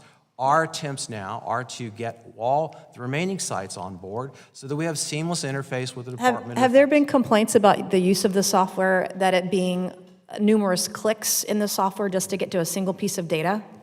Most clicks are now reduced, so I'm So sure. what's the average number of clicks to get through to a single piece of information? I don't know, but we report times from the recent goal. Well, you just said there have been complaints about it, so No, I'm sure there are complaints about it. I'm seeding that there might be somebody who is complaining, but the vast majority of the feedback we get to include direct fewer clicks, fewer screens, saving me an hour every day. what's been the improvement, though? I mean, from what was the original average number of clicks to where are we today? During the reset, we spent a considerable amount of time listening to our end users and then adjusting the Are we using AI at all within this implementation to make it better, more improved for the physicians treating our veterans? Yes, you heard Dr. Lawrence mention earlier that we released a new AI chatbot, VA Chatter, we call it, which allows clinicians, frontline staff, our schedulers. How does it compare, the AI we're using at the VA, to what Oracle and Cerner offer in the private sector? We are deploying the same technology that is available in the private sector. Okay, thank you, and I yield back. Representative Goodlander. Thank you, Mr. Chairman. Thank you to our witnesses for being here today. Mr. Deputy Secretary, I wanted to start with you. You testified earlier in this hearing that you do, in fact, have updated and independent total life cycle cost estimates for this. Can you share those numbers with me? Certainly. If I said what you said, I might have misspoke, because I didn't mean to imply Okay, could you clarify for the committee? I meant to say we have a life cycle cost estimate of what we believe it's going to cost to implement this program. Okay, I did not use the word independent. Okay, so a non-independent estimate. What is that estimate? It is our estimate. It is our estimate. What is the estimate? It's about $37 billion to complete the deployment, and then to sustain it, to line up with the GAO timeframe, another $11 billion, for a total of $48 billion. $48 billion. Okay, and when do you expect to have an independent assessment? Will you commit to getting this committee an independent assessment by the end of this month, by the end of the fiscal year? I'll commit to considering it and coming back to you with that. Well, that's very disappointing, Mr. Deputy Secretary. I want to ask you about a document that I found through a link from a news article, FedScoop. It's a August 11th, 2026 document entitled Justification for Other Than Full and Open Competition. This is a document that is redacted in key parts throughout. And I want to ask you, Mr. Deputy Secretary, did you inform the committee directly about the new estimate for this contract? And why did you redact this document? I don't know the document about what you're referring to, so I'm sorry if I can't comment on that. We provided, as we indicated earlier, the committee our estimate of what it would cost, the $37 billion, and the addition, or maybe not the addition, back in September of last year. And then why in August of this year, just last month, did the department renegotiate and up the ante for Oracle? Certainly. Our contract was expiring. We were hitting the ceiling at the end of it. In order to continue to do business with them, we had to alter the contractual documents. Mr. Deputy Secretary, it's been established in this hearing on a bipartisan basis that Oracle had committed to eating the costs, any additional costs for this contract. So why are you asking American taxpayers to bear the burden here? Yeah, I have to run that down. I still don't understand that part of that, so I'm not going to give you a very satisfying response to that answer. I've got to figure out what was promised and see how our acquisition folks dealt with that. So you have no answer for the committee at this time? I said I'm going to go run it down and figure it out. And you commit to informing this committee why, in an extremely unusual move, your department redacted key numbers that this committee, the Congress, and the American people as a whole deserve to know? Do you commit to explaining to us why that happened? Absolutely. I'll commit to explaining to you why that happens. And I don't think it's unusual and highly sensitive acquisition information for things to be submitted, nor for certain groups of people to not understand the mechanics of how those acquisitions happen. That's how the law, the federal acquisition law, sort of sets in motion these sort of things. So I'm happy to make sure you have sufficient explanation. Yeah, this is a very basic transparency issue, Mr. Deputy Secretary, and this was a highly unusual move. We're talking about billions of dollars. American taxpayers are being asked to foot for this, maybe for no reason at all, if a commitment was made by Oracle. And this is basic transparency that every American deserves. Dr. Evans, I want to ask you, as a practicing physician, I was really struck reading the testimony from the Nurses Organization of Veterans Affairs, NOVA, in which they made clear, and I'm quoting here from their written testimony, that across all go-live sites, patient safety event reporting peaks at 3 times the baseline and remains elevated up to 1.7 times the baseline through 24 months with no return to the pre-Oracle Cerner baseline. So can you tell us about this very unusual and disturbing statistic on patient safety event reporting? Right. We encourage reporting. So I think Can I ask actually more specifically, was the VA aware of this statistic and this state of play before you requested a $17 billion increase and set a 2031 acceleration target? I'm very much aware of it. Patient safety. You were aware in advance. Patient safety is our priority.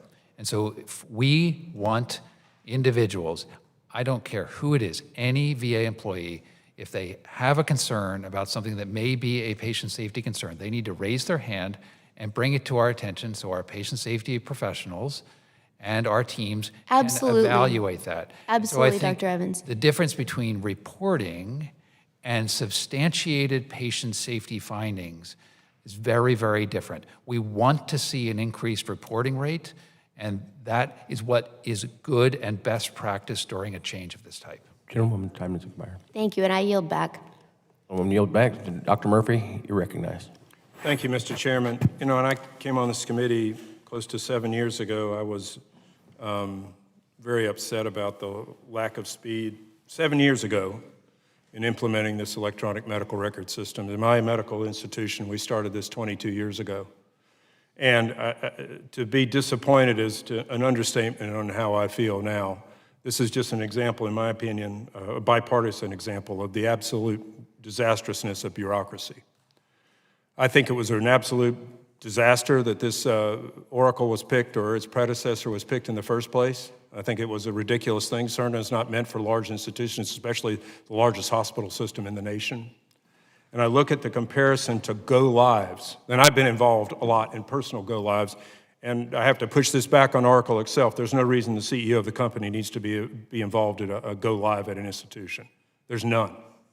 They don't need to be there. In fact, they need to be as far away as possible because the physicians and all the people go crazy on the first few weeks of these go lives.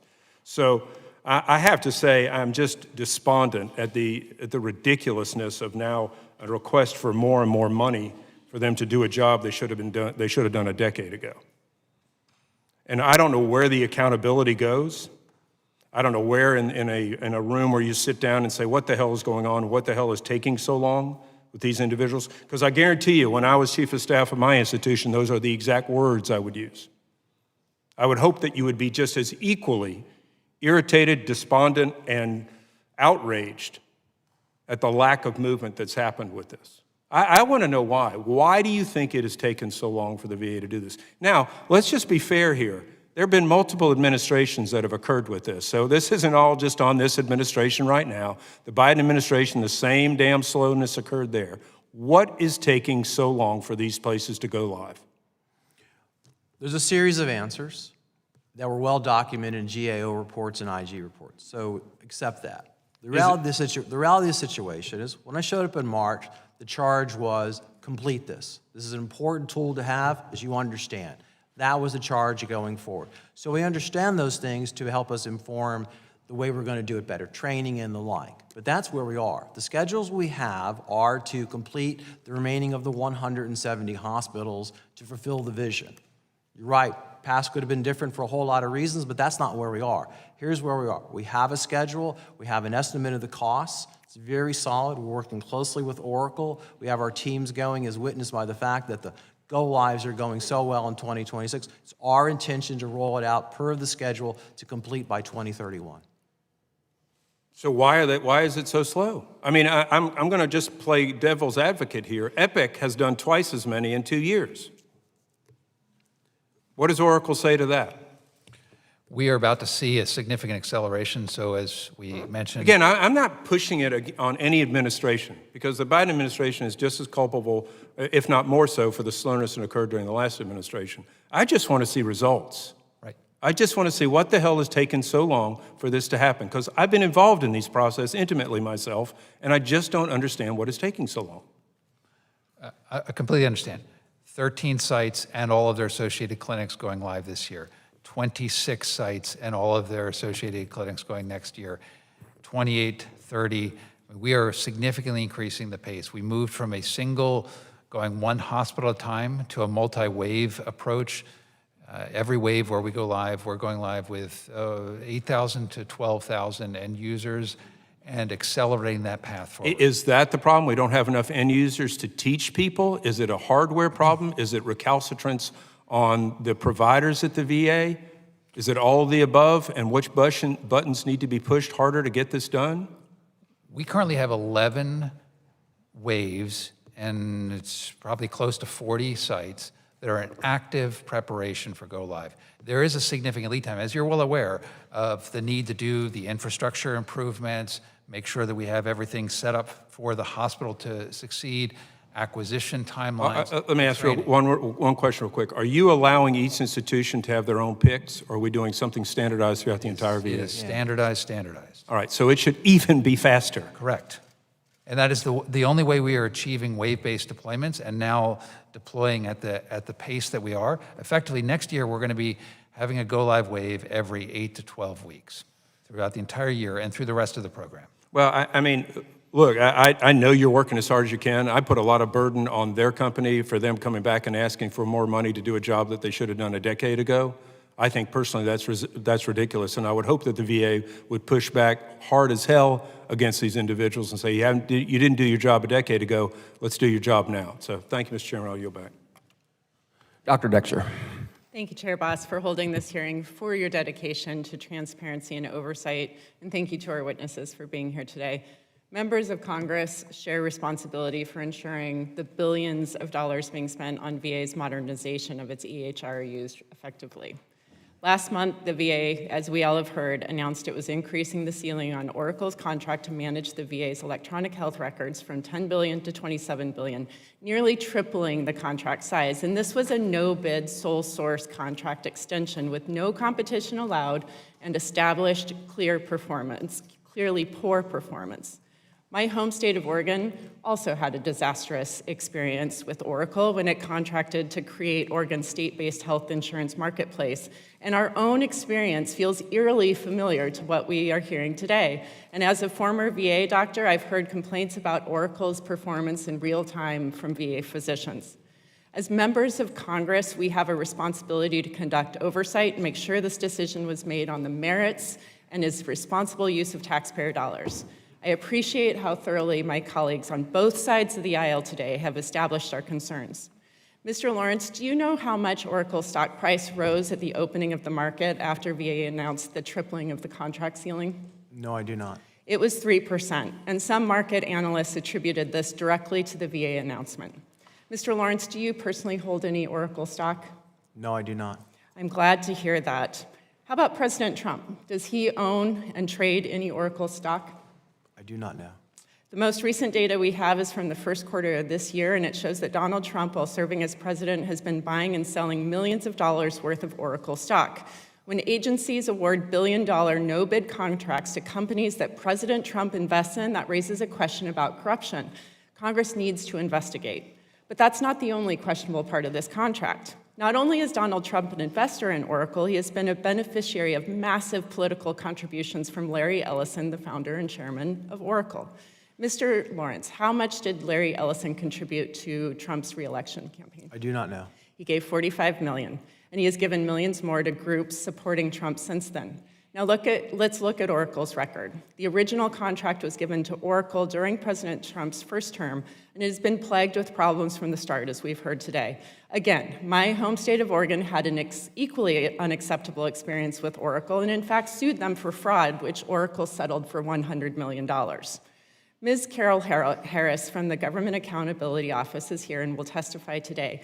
Last December, she testified that GAO had made 10 priority recommendations that the VA had not yet implemented, and I quote, until VA fully implements the priority recommendations, for future deployments risk prolonging management challenges, and users will likely not be positioned to achieve optimal usage, unquote, end quote. The GAO is here to ensure we are being good stewards of taxpayer dollars. From their outstanding recommendations, I have a hard time believing the $17 billion increase in the contract will be used properly and is in the best interest of our veterans. And here's the important context. These questions about Oracle's contract are happening in an administration that is the most corrupt administration in history. In just his first year in office, President Trump increased his net worth by over $2 billion, and contracts and loans worth hundreds of millions of dollars were awarded to companies with ties to Trump family members. I am not saying this contract is corrupt. That is not my job here, but there are plenty of red flags to raise concern. A $17 billion no-bid contract extension has been given to a company that our president invests in, whose founder has contributed heavily to our president, and that has a terrible, and that company has a terrible record of past performance using taxpayer dollars. That's why we need to investigate. And that is why, Mr. Chairman, pursuant to Clause 2K6 of Rule 11, I move that a subpoena be issued to Larry Ellison, the Executive Chairman of Oracle, and Mike Cecilia, the CEO of Oracle, to provide testimony at this hearing. I seek recognition to explain my motion. Mr. Chairman, may I be heard for my motion? You can explain your motion. Thank you.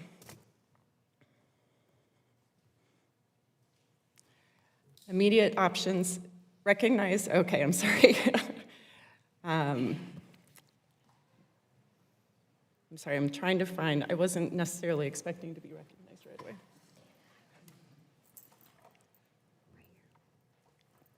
Okay, sorry. I am moving to subpoena Larry Ellison, Chairman and Chief Technology Officer of Oracle Corporation, and Mike Cecilia, Chief Executive Officer of Oracle. Chair Boss wrote a letter inviting Oracle to testify today, and Oracle declined to attend.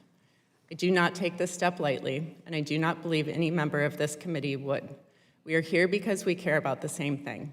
making sure veterans receive the care they were promised, and making sure taxpayers get what they are paying for. When the vendor responsible for a taxpayer-funded contract going from $10 billion to roughly $27 billion will not sit at this table and answer our questions, all of us are being prevented from doing our oversight duties.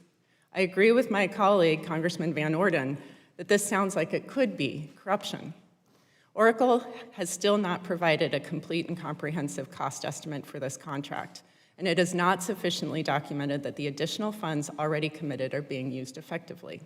A closed-door private roundtable cannot replace congressional oversight that happens here in this hearing room. Oracle needs to appear before this committee in this room in a formal setting to answer our questions. I'm asking my colleagues to join me in this motion. This is not about one company. It is about the committee's authority to do a job veterans and taxpayers expect of us. A system that works for veterans and a contract taxpayers can both trust and requires that the people responsible show up and answer for it. I ask for your support to my colleagues, and I yield back. Thank you, Mr. Chair. The chair at this time holds the gentlelady's motion in abeyance until the end of the hearing, which is a common practice of the committee, to allow today's witnesses to be heard, and then we will deal with it. Okay. Representative Siscomani, you are recognized for 5 minutes. Thank you, Mr. Chairman, and thank you to Dr. Lawrence and Dr. Evans and Mrs. Harris also for being here today to testify on this important issue. Thank you, Mr. Chairman, and thank you all for your time and answering our questions. Veterans across the country rely on the VA every day, including to keep their health records accurate and secure. The rollout of electronic health record modernization at VA medical centers is a real opportunity to improve the experience. And as a member of the Appropriations Committee as well, besides being a member of this committee, I take programs of this size and the cost of them very seriously. Real progress has been made. Recent deployments have gone more smoothly than earlier ones, I'll say that. And it's clear that VA is taking this seriously. But it's important that these lessons carry forward so future deployments continue to improve rather than repeat the past mistakes as well. So I'd like to start with you, Dr. Lawrence, on this issue of the deployment. As you evaluate new deployments and where they will be located, what are the most critical lessons learned from the 2026 deployments, and how is VA making improvements to the system and to the deployment process going forward? Certainly. One of the big lessons learned was to do things on a market basis. To sort of all the sites in Michigan, for example, tend to serve our veterans. They cross-site care. And so as a result, doing all things together so that all the veterans in the area are on the same record is really important. The other thing is getting out and listening to our providers directly. So that's resulted in me going to the sites to talk to them and hear about their concerns in the system. The other thing is, as we talked about earlier, standardization. There's one version of the record, not like before, where there was a lot of customization. We're stopping that. Training obviously matters, but the other thing we're discovering too is how much knowledge sharing is taking place naturally in our system. Providers, medical center directors are hearing how good this is, and they are going to the live sites to learn, to see the deployments. In northern Indiana, 2 weekends ago, there were representatives from 12 sites that will go live in the future to see what's going on and to see the system in place, because they've heard how good it is. So we need to enable the knowledge sharing and give more folks exposure. And what metrics is the VA using to determine whether a deployment has been successful before moving to the next site? Well, there's a whole series of metrics. Have you done the training? Is the infrastructure in place? Is everybody ready? The most important is the conversation with the medical center director. Is your team ready? And by and large, those have been not only ready, we want it earlier. Would any threshold trigger a pause in the rollout? Certainly, if we had Like what? patient safety issues. Okay. We are concerned patient safety. Let me ask one more question on this. Given that that the Cochise County VA, Cochise County is in my district in southern Arizona, clinic is Sierra Vista, serves a significant veteran population in my district, the most dense veteran population in the state of Arizona.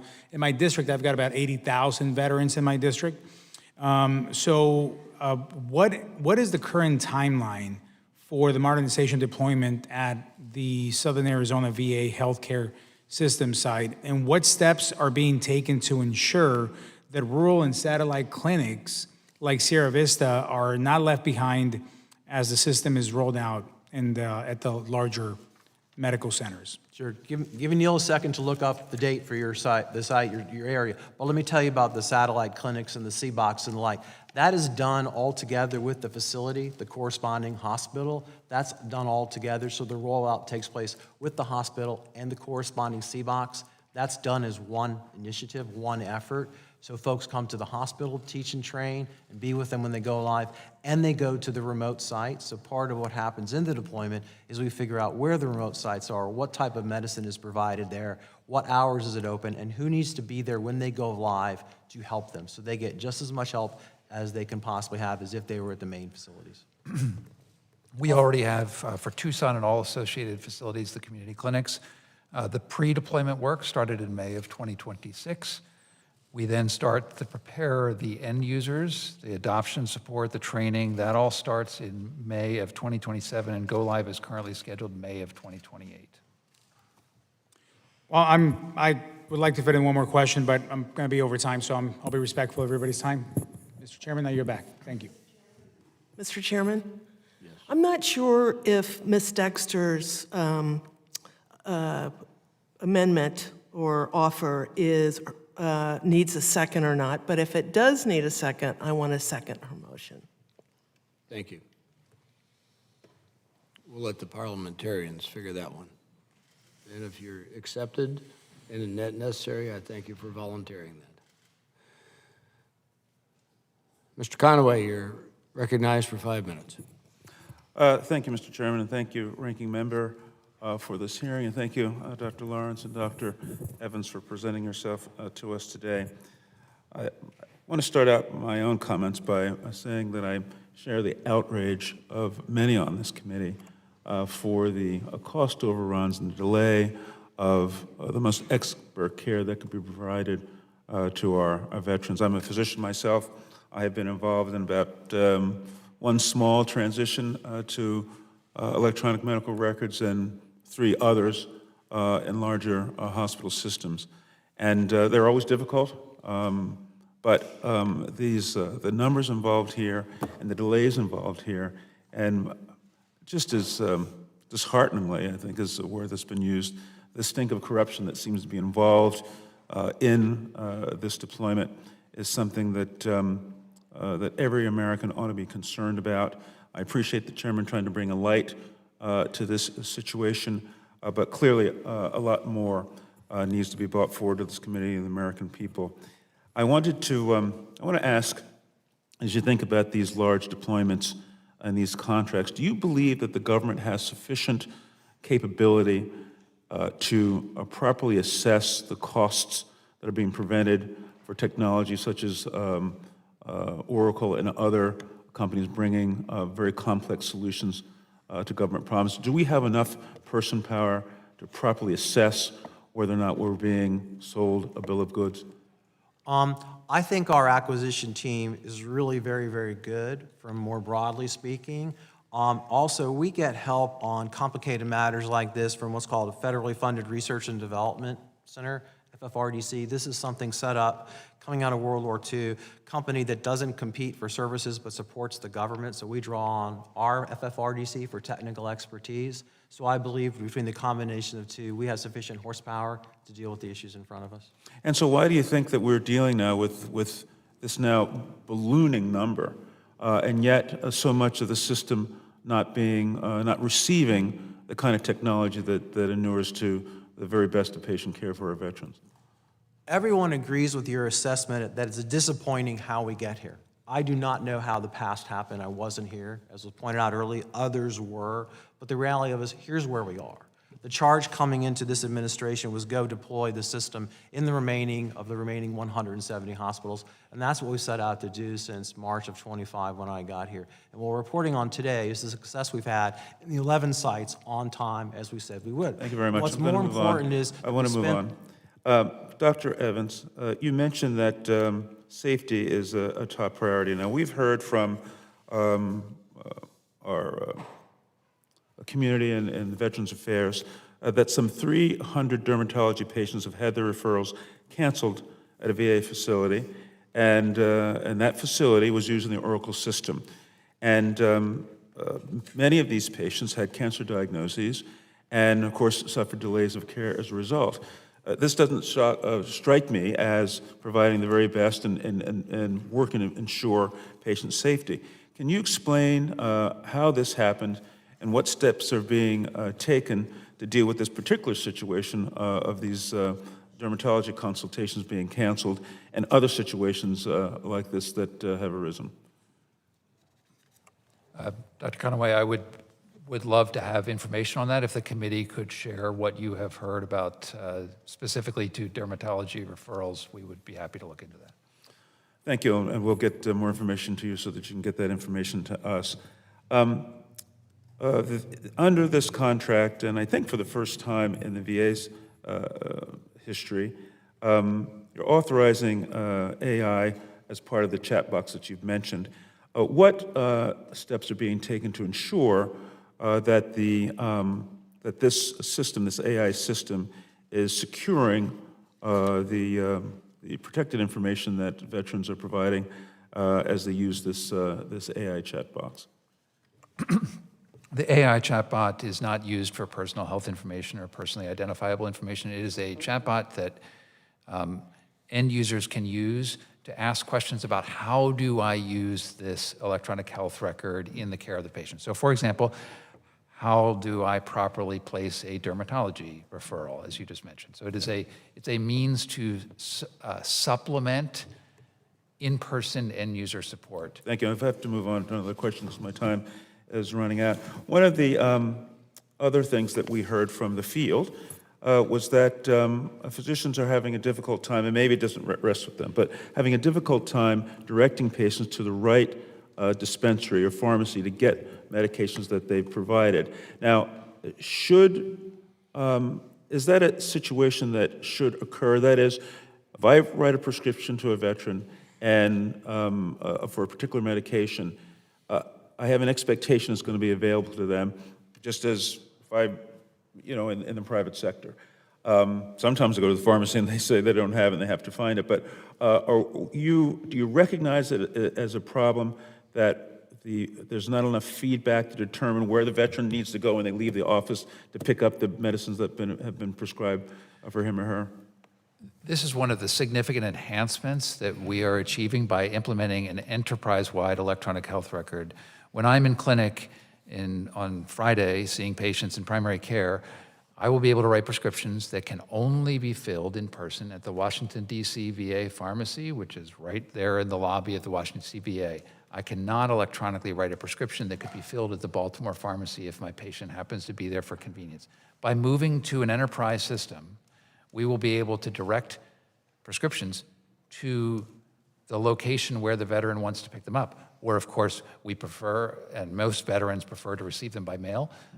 But this is actually, what you just highlighted there is actually one of the real advantages of the federal EHR. We will now be able to give veterans the choice of where to pick up the prescriptions, and it will be as simple as the provider choosing that pharmacy from the the drop-down list to say, let's fill it in Tucson, let's fill it in Baltimore. Very good. Thank you, and I yield back. Thank you, Mr. Thank you. Representative Kiggins, you're recognized for 5 minutes. Thank you, Mr. Chair, and thank you for our witnesses for being here. I represent Virginia's 2nd Congressional District, so we have the Hampton VA not too far. And do you have any type of timeline for rollout just for Hampton VA? It's one of our bigger medical VA facilities down that area, and just out of curiosity. While Neil looks that up, I want to claim pride and ownership. My son did his residency at the Hampton VA Medical Center, 5, 6, 7 years. Unbelievably great training, so I'm not surprised by the quality of care that goes on there. We're working on it. It's gone a long way. And The current go live is scheduled for October of 2030. 2030. Okay, great. Thank you. I appreciate that and look forward to it. I know how hard it is to roll out electronic charting as a geriatric primary care nurse practitioner, having sat through 2 CCRCs, continuous care retirement communities, where we integrated with electronic charting, going from paper charting to electronic charting. Back in the day, it was a long process, over a year. in both facilities. They end up with there's obviously a lot of great things that come with electronic charting that you've been discussing, but one of the things that I remember and that was most helpful to me as a provider was being able to sit with they brought in a whole mobile home and they had computers and we were doing charting with the tech reps or with the company reps, in this case maybe Oracle, or who sat with us and said, what is going to help you? What is going to help you to write this note to be able to prescribe that medication? And I just thought it went a long way, so much so that I always would call them. They stayed on campus for over a year, and I could call them and have them sit right next to me, and they could take that, you could tweak it right there, or show me how to do it, or bring it back and tweak it in the program side. So are we doing that as well? Because I care about providers, and we struggle, and we talk about provider just recruitment retention in this committee, and I know that how great electronic charting can be, but also how frustrating it can be. So what are we doing to be helpful to providers in that space? Absolutely, we're doing that. That is a best practice for electronic health record rollouts, as you yourself experienced. Two things I would highlight. Before go live, we introduced, in the first 6 sites, we did not do this with the exception of FHCC. We introduced what we call learning labs, which is exactly what you describe. It is the month before go live where we bring the team together and we actually practice workflows. Yeah. For FHCC, we had 9 scenarios. We had more than 90 scenarios we worked through the teams with. So essentially, everybody has an opportunity to participate in a learning lab. Post go live, there's adoption support. So Oracle Health staff providing adoption support, as well as what we call the Pay It Forward program. These are 100 at each site. Each wave, we've had almost 180 plus folks who are at the existing sites who come forward and are your colleagues from other VA sites who travel to where you are and sit side by side with you during the go live to make sure you understand how to use the system based on their learning. Good. That was actually my next question, was what are we doing to take some of the changes and not have to relearn them at every facility. So that's very good news to hear. And can you tell me, I don't know if you talked about it a little bit yet or not, but does this system at all, or does it have the potential to communicate with TRICARE or for our active duty military, and how that's such a big disconnect for me personally as a TRICARE family, representing a lot of TRICARE people, that we have all these people leaving the active duty and getting them enrolled into the VA system, and just a big disconnect. How does that work with this system? Two things. Number one, it is the very same system that DOW is using for care. So any care documented by the military health system, to include any records that they may retrieve from care delivered in the community, is in the very same system. So a progress note written by a provider in the DOW carries the very same weight as one written by the VA provider that's next door to you. They're all in the same, it's all one. Second, we are now exchanging health data through our joint health information exchange with greater than 90% of the hospital systems in this country and countless clinics. I think it's over 300,000 clinics. And so one of the other things that is a significant improvement is the ability to integrate data from community providers who may be delivering care to somebody through their TRICARE benefits and ingest that information again as a first-class citizen document. That is, it is, the care is around the patient, not around the location of care. Well, that continuity of care piece, I mean, that was a huge source of frustration, providing community primary care. For my large veteran population, if I wanted to know what they were doing at the VA hospital, they had to print it out. They'd ask their VA doctor, print it out, and hand carry it to me because it was a source of frustration. We couldn't get those VA notes. So whatever we can do to partner with that, I'm not currently practicing, but I look forward to hearing about this implementation, especially in a place like Hampton Roads, where we have so many veterans who use this VA healthcare system, but being able to liaison with our community partners cannot be overstated, just the importance of that for continuity of care. But, and then my last question, although I'm over time, can I ask one last question? Will there be yearly visits or with some frequency, maybe every year, every 2 years, to come back to sit with the providers again? I know at some point they'll wrap up and they'll say you're on your own, but is there any plans to revisit so that if there are remaining questions years later? There is support for a year post-go-live that is provided from a contractual standpoint. And of course, one of the big things that we have done as part of the reset is to really beef up our informatics teams at the facilities to provide that at-the-elbow support in perpetuity. The last thing I would say is that 10% of our workforce are super users. So when we train folks to go live, we train 10% of folks to be really, really good and support their colleagues. We are committed to maintaining that workforce in perpetuity. Super users don't become less super the day after go live. Great, thank you so much, and I yield back. No one else seeking recognition. This panel is excused. Dr. Lawrence, thank you for being here. Dr. Evans, we do have our second panel. We'll still work on that. So we have a second panel to come up. I hope you stay around for the second panel. We'll take a brief recess while we're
All right. Ms. Harris, we thank you for waiting around. Ms. Carol Harris, Director of IT and Cybersecurity from the Government Accountability Office, I ask you to please stand. You would raise your right hand. Do you solemnly swear under penalty of perjury that the testimony you are about to provide is the truth, the whole truth, and nothing but the truth? Thank you. Let the record reflect that the witness has answered in the affirmative. Ms. Harris, you're now recognized for 5 minutes to deliver your opening statement. People are going to be moving in and out, but we'll get it on the record that way. Sure. Thank you, Mr. Chairman. Ranking Member Takano, members of the committee, I want to thank you for inviting us to share our observations about the VA's recent work on the EHRN program. You know, the department initiated this program in June of 2017 to replace the legacy VISTA system and has to date deployed the new EHR to 17 of its medical centers. According to VA, it will hit the $10 billion ceiling of the current Oracle Cerner contract before the end of the year, with 17 months left on the contract. In light of this situation, VA modified the contract, adding 3 more years, moving the end date from 2028 to May 2031, and increasing the ceiling to $27 billion. Over the past 5 years, we've issued 5 reports on VA's efforts to deploy its new EHR system. These reports describe the challenges in VA's implementation of the new system and include 18 recommendations, 12 of which we have marked as priority because of the critical impact that they have on strengthening successful future deployments. While VA has taken actions to address our recommendations, it has not fully implemented 14 of them. And this morning, I'll highlight 3 key points from our work. The first is this: VA needs to produce a reliable cost estimate and schedule. Last September, the department shared an updated total lifecycle cost estimate that included $37.2 billion to go live at all 170 sites by 2031, and another $19.3 billion to operate and sustain the system for another 10 years, bringing the total cost to $56.5 billion. As of today, we have yet to receive an underlying analysis to support this figure. Furthermore, VA has stated this estimate does not include relevant costs incurred by VHA or OIT, which makes this figure incomplete and therefore unreliable. A credible estimate is imperative to understanding the full magnitude of VA's investment. We have also yet to see an updated integrated master schedule, and without this, we can't know whether 2031 is a realistic end date. Consequently, as the department increases its deployment momentum, more information critical to controlling risks and informing congressional oversight is needed. And now to my second point, which is that more work is needed to address user concerns and system issues.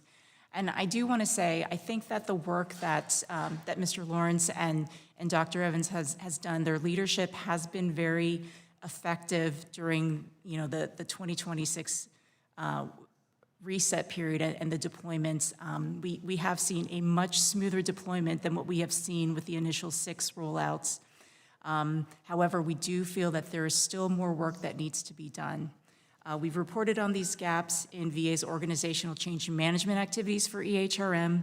We've also reported that users expressed great dissatisfaction with the new system and that VA did not adequately identify and address system issues. And so we have 10 priority recommendations to address these issues in those areas. As of today, VA has partially implemented 1 of the 10 priority recs and continues to work towards implementing the remaining 9. So for example, VA has taken steps to remove users' barriers to change through the use of innovative learning labs, as Dr. Evans had discussed, and an increase in the number of super users at each of those sites at 10%. That is something that we are very supportive of. And during my time in Michigan, in the lead up to the go live, I did hear positive feedback directly from users on these specific actions. However, more work is needed. Among other things, VA has yet to meet established user satisfaction goals for the use of the new system. And finally, to my last point, this is something that we have not really talked about in this discussion with the first panel, but something that I think is important, which is that VA ought to be making plans for turning off the legacy VISTA system. we can't lose sight of this piece of the modernization puzzle because a legacy environment is extremely costly to maintain and very difficult to secure from a cybersecurity perspective. Vista's annual cost is not well tracked within the department, but it is in the hundreds of millions of dollars. And it will be difficult to turn off because Vista does provide numerous functions beyond what the Oracle Cerner system is intended to do. So I would urge you to press VA on their plans and timeframes for decommissioning Vista. And so moving forward, again, it will be critical for VA to address the 12 priority recommendations as soon as possible. Doing so will position VA to more effectively deliver modern health record system our veterans do deserve. And that concludes my statement. I look forward to your questions. Thank you, and as I said, I appreciate your patience. Ms. Harris, I've got a couple questions, and then we'll pass on to the other members that might have questions. Provided a life cycle cost estimate labeled preliminary, is what we received. In GAO's opinion, is this a reliable, comprehensive cost estimate or not? No, it's not. It is excluding costs associated with VHA and OIT, the Office of Information Technology, for example. They are the ones that bear the brunt of the infrastructure costs. So, to deploy the Oracle Cerner system, you have to make sure that the facilities themselves are ready to implement from a technology standpoint, making sure that all the networks and everything else is brought up to date. So those costs could potentially be very significant, and that's something that is missing from that $56.5 billion estimate. Wow. Okay. When VA has relied heavily on Vista platform for various items, VA accelerates deployment. How costly is it to decommission Vista A? Yeah, so with decommissioning Vista, we don't yet have a cost estimate associated with even just operating Vista annually. It is in the hundreds of millions of dollars. The best that we've been able to do over like a 2 fiscal year period was like $2 billion, and we were only able to verify 1 billion of that number as just an example. So it's a little bit of a black box, but we do know that it needs to be decommissioned as, once Oracle Cerner is fully deployed, because otherwise you're carrying two very large health record systems, and that's just not sustainable from a taxpayer perspective. Representative Brownlee, do you have questions? Thank you, Mr. Chairman. Thank you for being here, and particularly being here at the last minute, so we appreciate that very, very much. I was just going back through an email because you mentioned Michigan. And it was brought to my attention that there were 13,000 consults or referrals that were transferred into the EHR system into an unknown queue.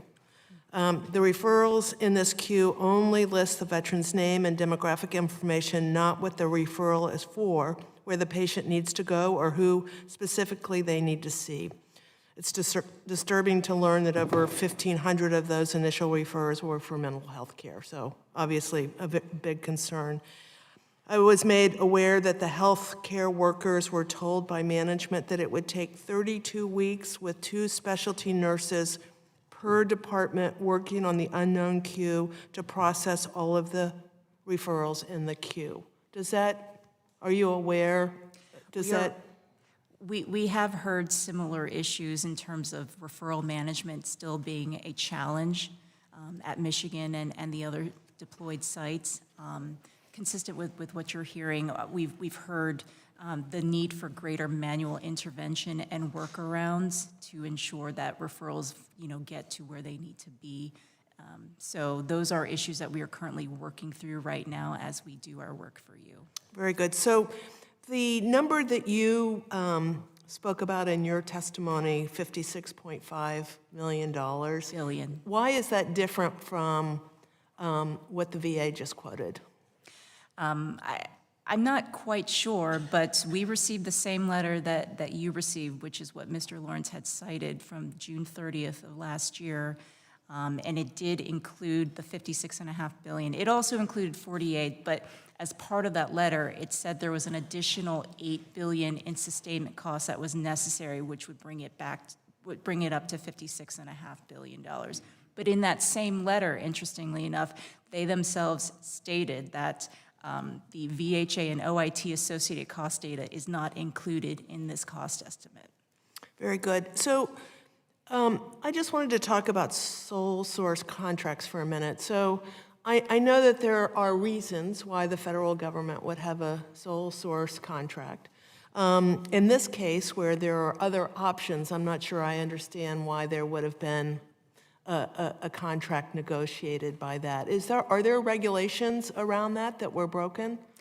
I'm not the best expert to comment on whether it was appropriate or not to sole source this particular contract. But what I do know is, predating 2017, DoD and VA had been struggling with this notion of interoperability. I mean, there were multiple attempts at trying to get interoperability between the two systems.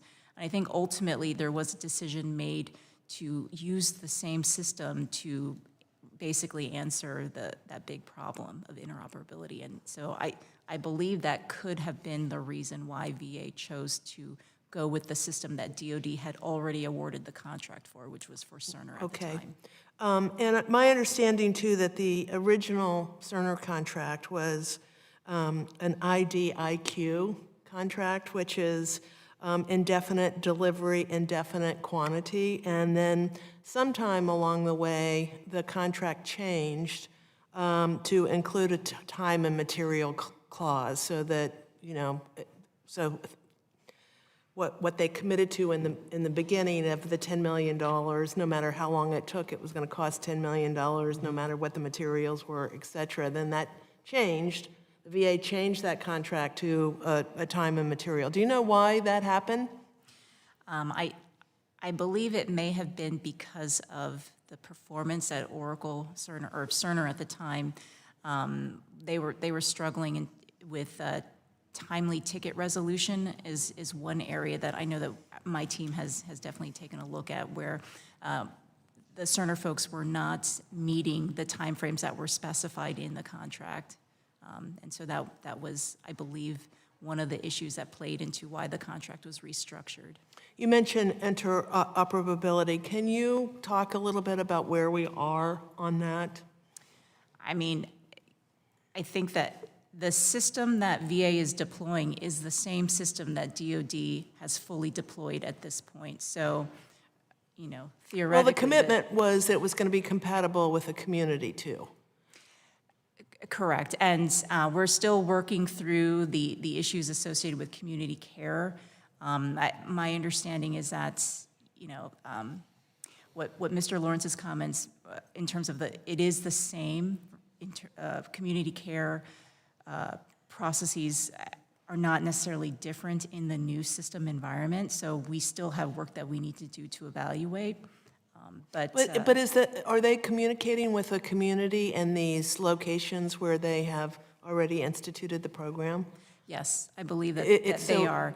I do know, for example, with the scheduling piece of things, there are 14 additional systems that VA schedulers must use in the new system to be able to schedule an appointment with the community care, for example. So there are some inefficiencies that VA will have to deal with in that aspect, for example. But we still need to do a comprehensive review of all the impacts to community care. But as far as DoD and VA are concerned, the records should be interoperable because they are on the same system. Thank you. I yield back.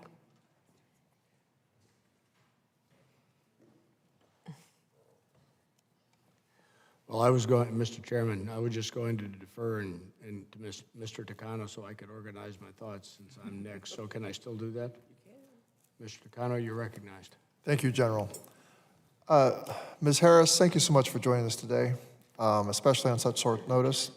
A hearing on this monumental project with life cycle cost estimates reaching over $50 billion and likely higher would not be true oversight without GAO at the table. Has VA provided you a complete and accurate life cycle cost estimate as of today?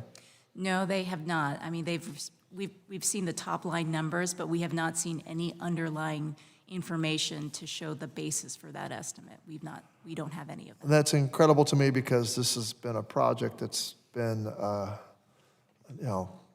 8 years, 9 years in the making. What is missing from the estimate that you received?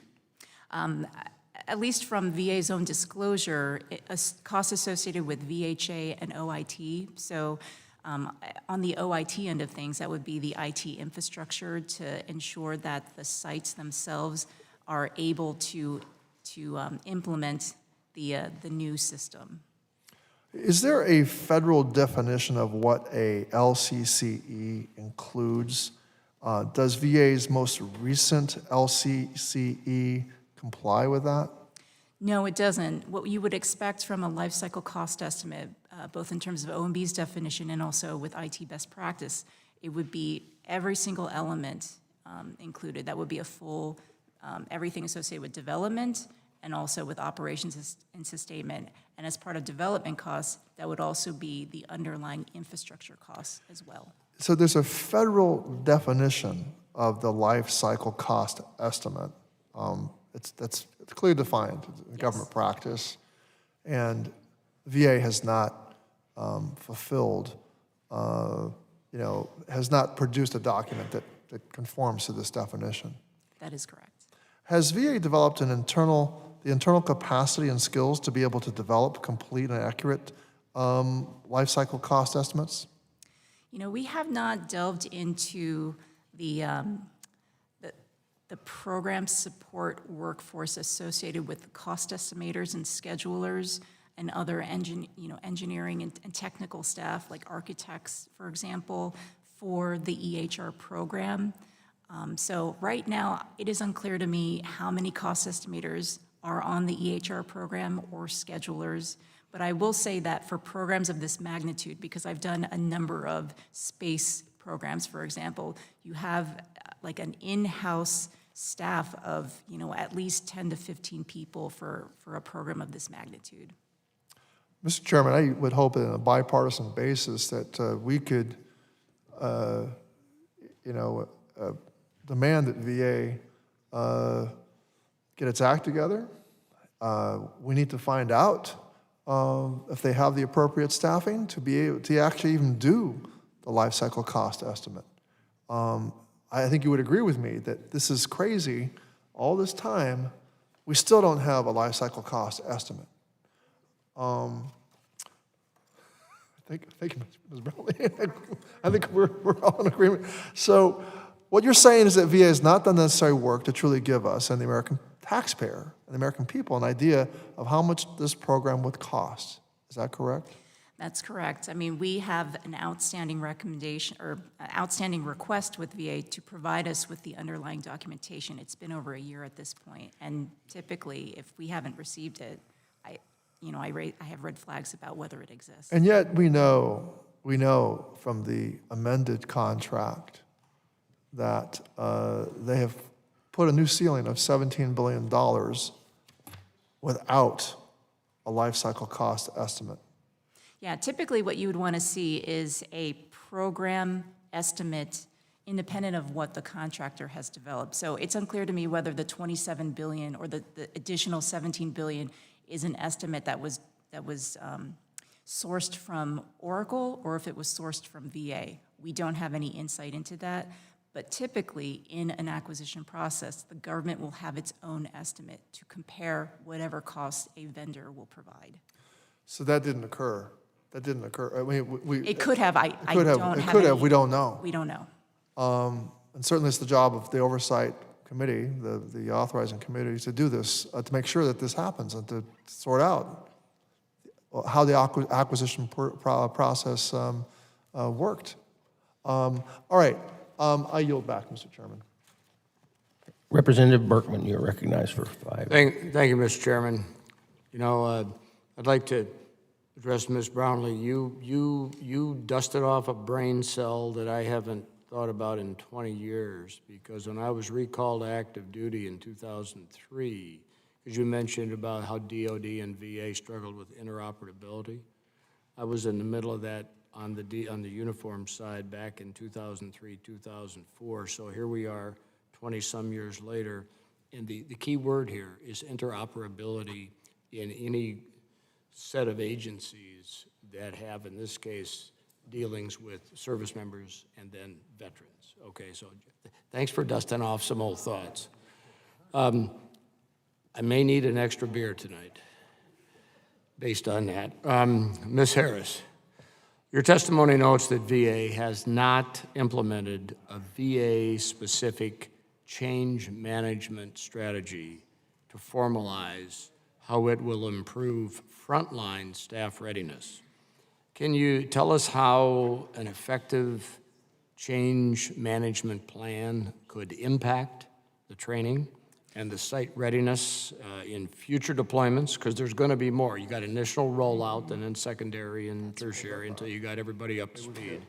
And what strategies from this past year should VA include in that plan? Or maybe something that stands out as they should stop doing, okay, exclude from the plan. Thoughts? Yeah, so VA has produced a change management strategy that we have seen as in response to our recommendation. However, we are still holding the recommendation open in that particular case because we want to make sure that what is contained in there will be effective. And so we need to see how Indiana goes, and we want to see how the 2 other deployments go for the remainder of the year to see whether or not their plans for improving training and ensuring that each of the sites are basically they have a standard approach to the way that they are changing their business process, that is effective. Okay. And so I will say, like with the training piece, one thing that I have heard overwhelmingly across all the sites is that the Oracle training is not good. Is not what? It's not good. Okay. The learning labs that VA has implemented, those are all good things. The additional increase in the number of super users, all very positive.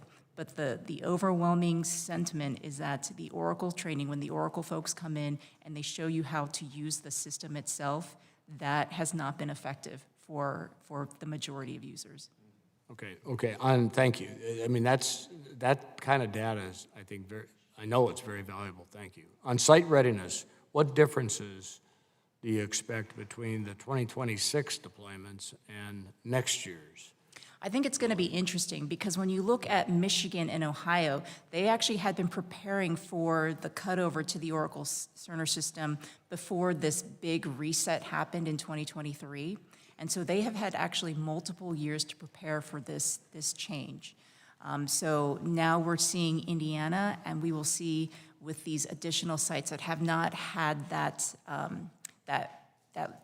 length of runway, the effectiveness of VA's actions to ensure that those sites are appropriately ready. So to restate your words in the last few seconds here, the initial rollouts, the Michigan the 4 sites had a long runway. They did. Okay, but the lessons learned, the lessons observed, the lesson and the changes in the next rollout. It may look different, and I wouldn't be surprised by that because the runway that Indiana had was not the same as what Michigan had in comparison.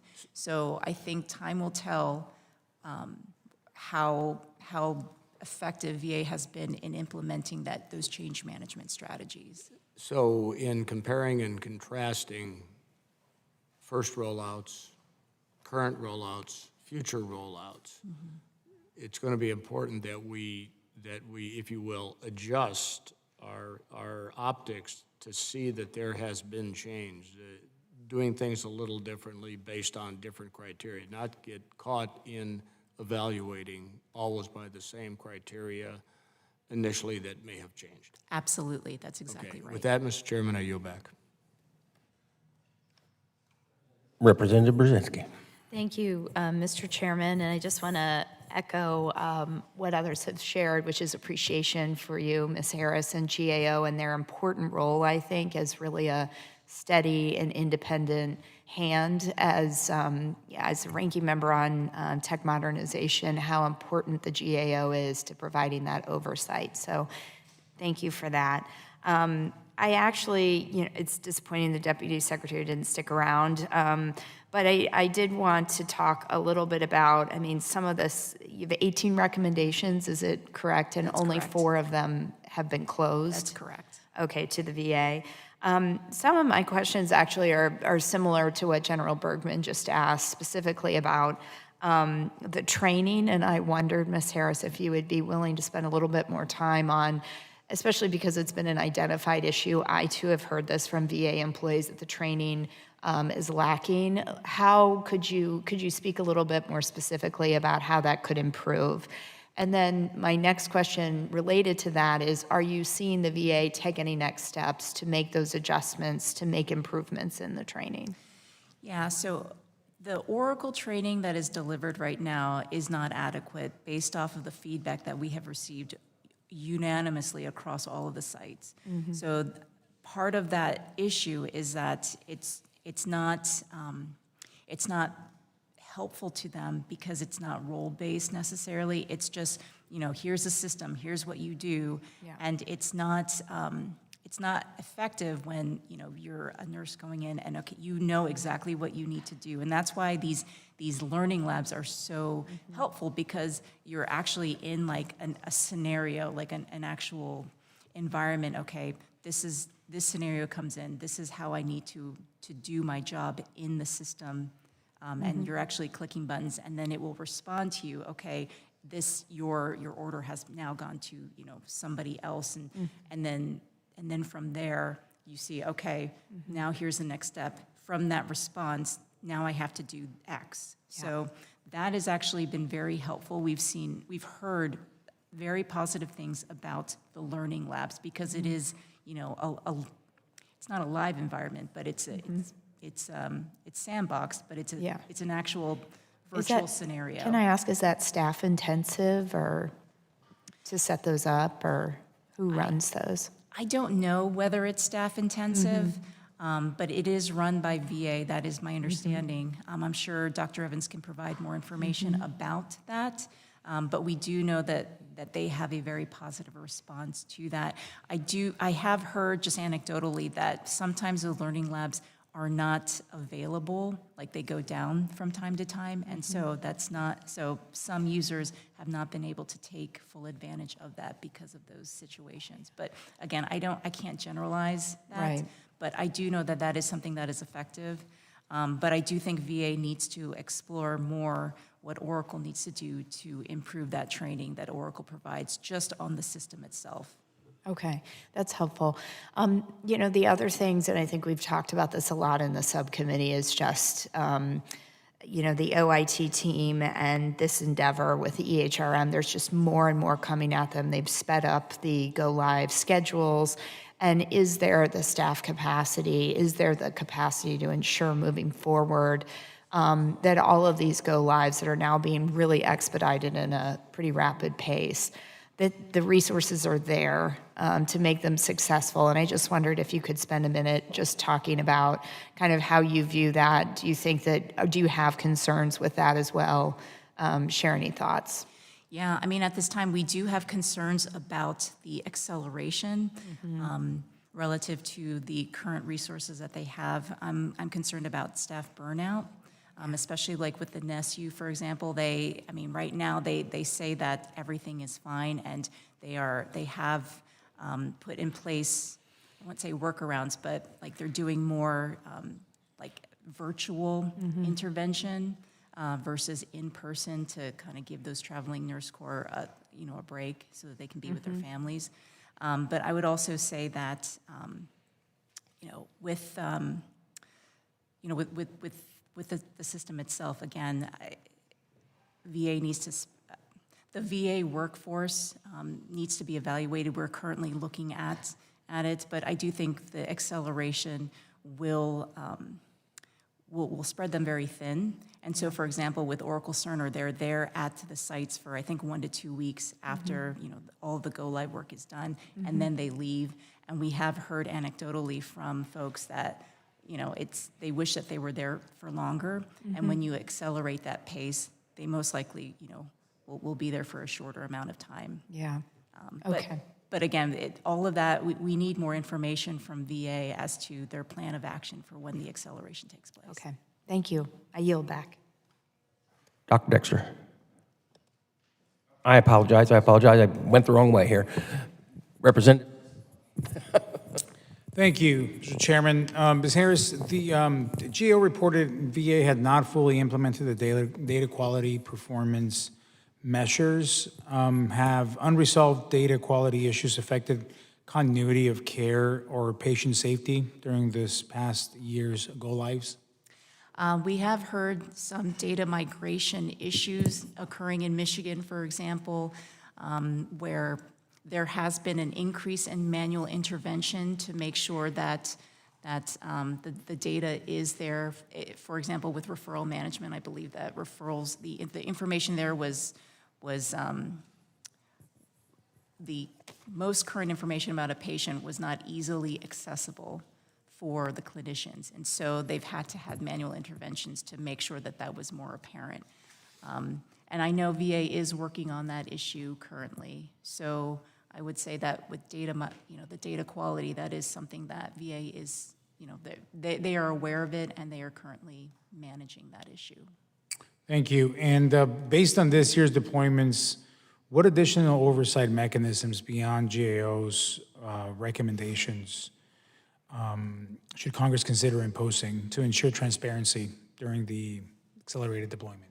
I mean, I think continued hearings like this has been very effective to ensure that VA and Oracle Cerner are held accountable to the plans that they have in place. I think that would be a very effective measure for sure. But also, I think your assistance in getting GAO the underlying cost and schedule information, if that does exist, I think we would appreciate your help and partnership in that. Okay. And another quick question here. As of yet, VA has not submitted or built the integrated master schedule yet. How important is it for Congress to view this product in order to understand milestones specifically and keep contractors accountable on performance metrics? Well, it's very, very important for GAO to see that and have our in-house scheduler experts take a look at the integrated master schedule that the VA has produced. I did have a offline conversation with Dr. Evans after the first panel and did come to agreement that it would be helpful for our experts to sit with their scheduling experts to take a look at the schedule together in real time. But it is very important that we receive that because otherwise we cannot know whether the completion date of 2031 is actually reliable or whether it will push to the right. One more, GAO recommends VA to establish independent operational assessments before each go live, and to our understanding, VA has not shown GAO a complete review yet. Yeah. How has the lack of this assessment impacted 2026 deployments, and what should the committee be concerned of as VA accelerates their modernization implementation? I mean, VA agrees with this recommendation in principle, but instead of actually doing a formal operational analysis, which is what DoD did in deploying the MHS Genesis, which is the Oracle version within DoD, instead of performing that analysis, what they are doing is that they have more boots on the ground, I believe is what Dr. Evans would probably characterize it as, in identifying issues in real time as best they can leading up to go live. That there's much more intervention. I think that's how VA would probably characterize it as their mitigation or substitute for an actual analysis. This way, once go live hits, they believe that they're in a position to know all of the issues that will occur at go live. Do I think that that's sufficient? Time will tell. If that is, again, we want to see more results from Michigan coming out, as well as Ohio and Indiana, to see whether or not that is an effective way to go. But I will say that having that operational analysis for MHS Genesis on the DoD side of things allowed them to ramp up and escalate very quickly and do so successfully. Well, thank you very much for your time. Being able to fit in 4 questions and still have 10 seconds over is not common for any committee hearing. So I appreciate your concise and direct answers to the questions. And with that, Mr. Chairman, I yield back 3 seconds. Representative Goodlander. I was really confused. Thank you, Mr. Chairman, and thank you, Ms. Harris, for being here today. So I just want to ask, what is a realistic timeline for the VA to produce, I'm looking at this very reasonable list of priority recommendations. In your judgment, what is a realistic timeline for the VA to produce an updated and independent total life cycle cost estimate and an integrated master schedule? I mean, to develop a comprehensive, reliable cost estimate, it could take months to do. We have no visibility into the work that they did to arrive at the $56.5 billion number. But typically, for a program of this size and magnitude, one would expect quality information coming out of perhaps, 6 months worth of work. Thank you for that. In light of this, has VA given you a reason for not producing these 2 most basic submissions for anyone to be able to evaluate this line of effort? I mean, from what I have seen, I think VA believes that what they provided to us is the comprehensive full-on life cycle cost estimate. In their letter from 2025? In their letter. I mean, they keep citing that letter, the contents of that letter as we have a cost estimate. There may be things that have been lost in translation as part of our request of the underlying basis for those numbers. But I mean, we would expect whatever they use to produce those figures, that's what we wanted to see. I thought we were very clear in our request for that. It seems pretty clear to me. I mean, crystal clear, in fact. Can Congress or the American taxpayer meaningfully evaluate whether a $27 billion, $17 billion increase in the overall contract ceiling is necessary or reasonable or even adequate without this underlying? No. In your experience, how long have you been with GAO? For over 20 years at this point. Is it common practice to redact critical numbers from a contract modification? No, once a contract modification has been completed, we typically see the full numbers. There shouldn't be anything procurement sensitive at that point. So this decision to redact key numbers in this contract modification of August 11, 2026, highly irregular in your judgment? Yes. Ms. Harris, I want to ask, look, your list of priority recommendations seem very reasonable and important to me and pressing, but as you think about what matters most for patient safety, are there particular recommendations that you would highlight for this committee that we should be focused on? We will be focused on all of them, but in your judgment, what are the most important with respect to patient safety? I think that the training piece is critically important, as well as the organizational change management metrics that we expect to see, and we expect VA to continue to monitor so that they are meeting the goals that VA have outlined. And if the actions that they are taking are not, if they are not meeting those goals, then VA should be evaluating whether the current actions that they have taken are actually effective or if they need to pivot. As General Bergman said, we need to continually refocus and alter and tailor where necessary. So we want to make sure that VA hits those targets. So for example, with user satisfaction right now, there have been improvements, from the initial rollout of like 7% of users saying that it's allowing them to enable high quality care, and now we are at about 36%, but VA's own target is 56%. And so we want to make sure that VA is able to hit that, especially if they're going to accelerate the deployment. Hitting those numbers sooner rather than later is a good thing. Ms. Harris, did you have the opportunity to review Oracle's written testimony for this hearing today? I have not. As you sit here now, are there questions that this committee should ask of Oracle? And if so, what questions do you believe are most pressing? Well, I do think that understanding the basis for the $27 billion total ceiling is important. I think understanding from them exactly what they intend to do to ensure that it will not go over that number and that they will deploy by 2031 is important. And if there are risks that they believe, or if there are cost drivers or risks to those deployments, what those are, because if the costs are driven up, or if the deployment's pushed to the right, I mean, that impacts the taxpayer. And so we need to know, and you need to know, in order to effectively oversee the contractor as well as VA. Thank you, Ms. Harris. I yield back.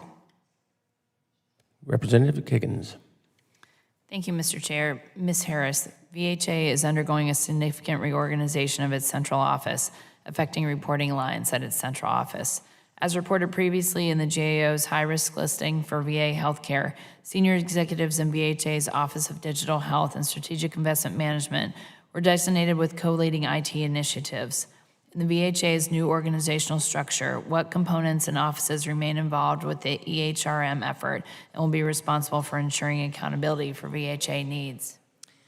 I wish I could answer that question. It's still, we still don't know. We're still waiting on VA to outline what that is.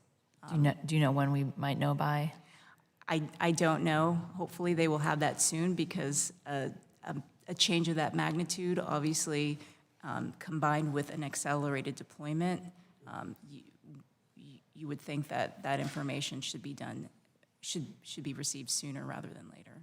Great, we'll be watching for that. And then also, the VA has an array of systems and tools that comprise the complex environment that supports scheduling appointments, managing referrals, and monitoring wait times. Schedulers at the facilities that have the new Oracle Health system have an additional set of 14 scheduling systems and tools available to them.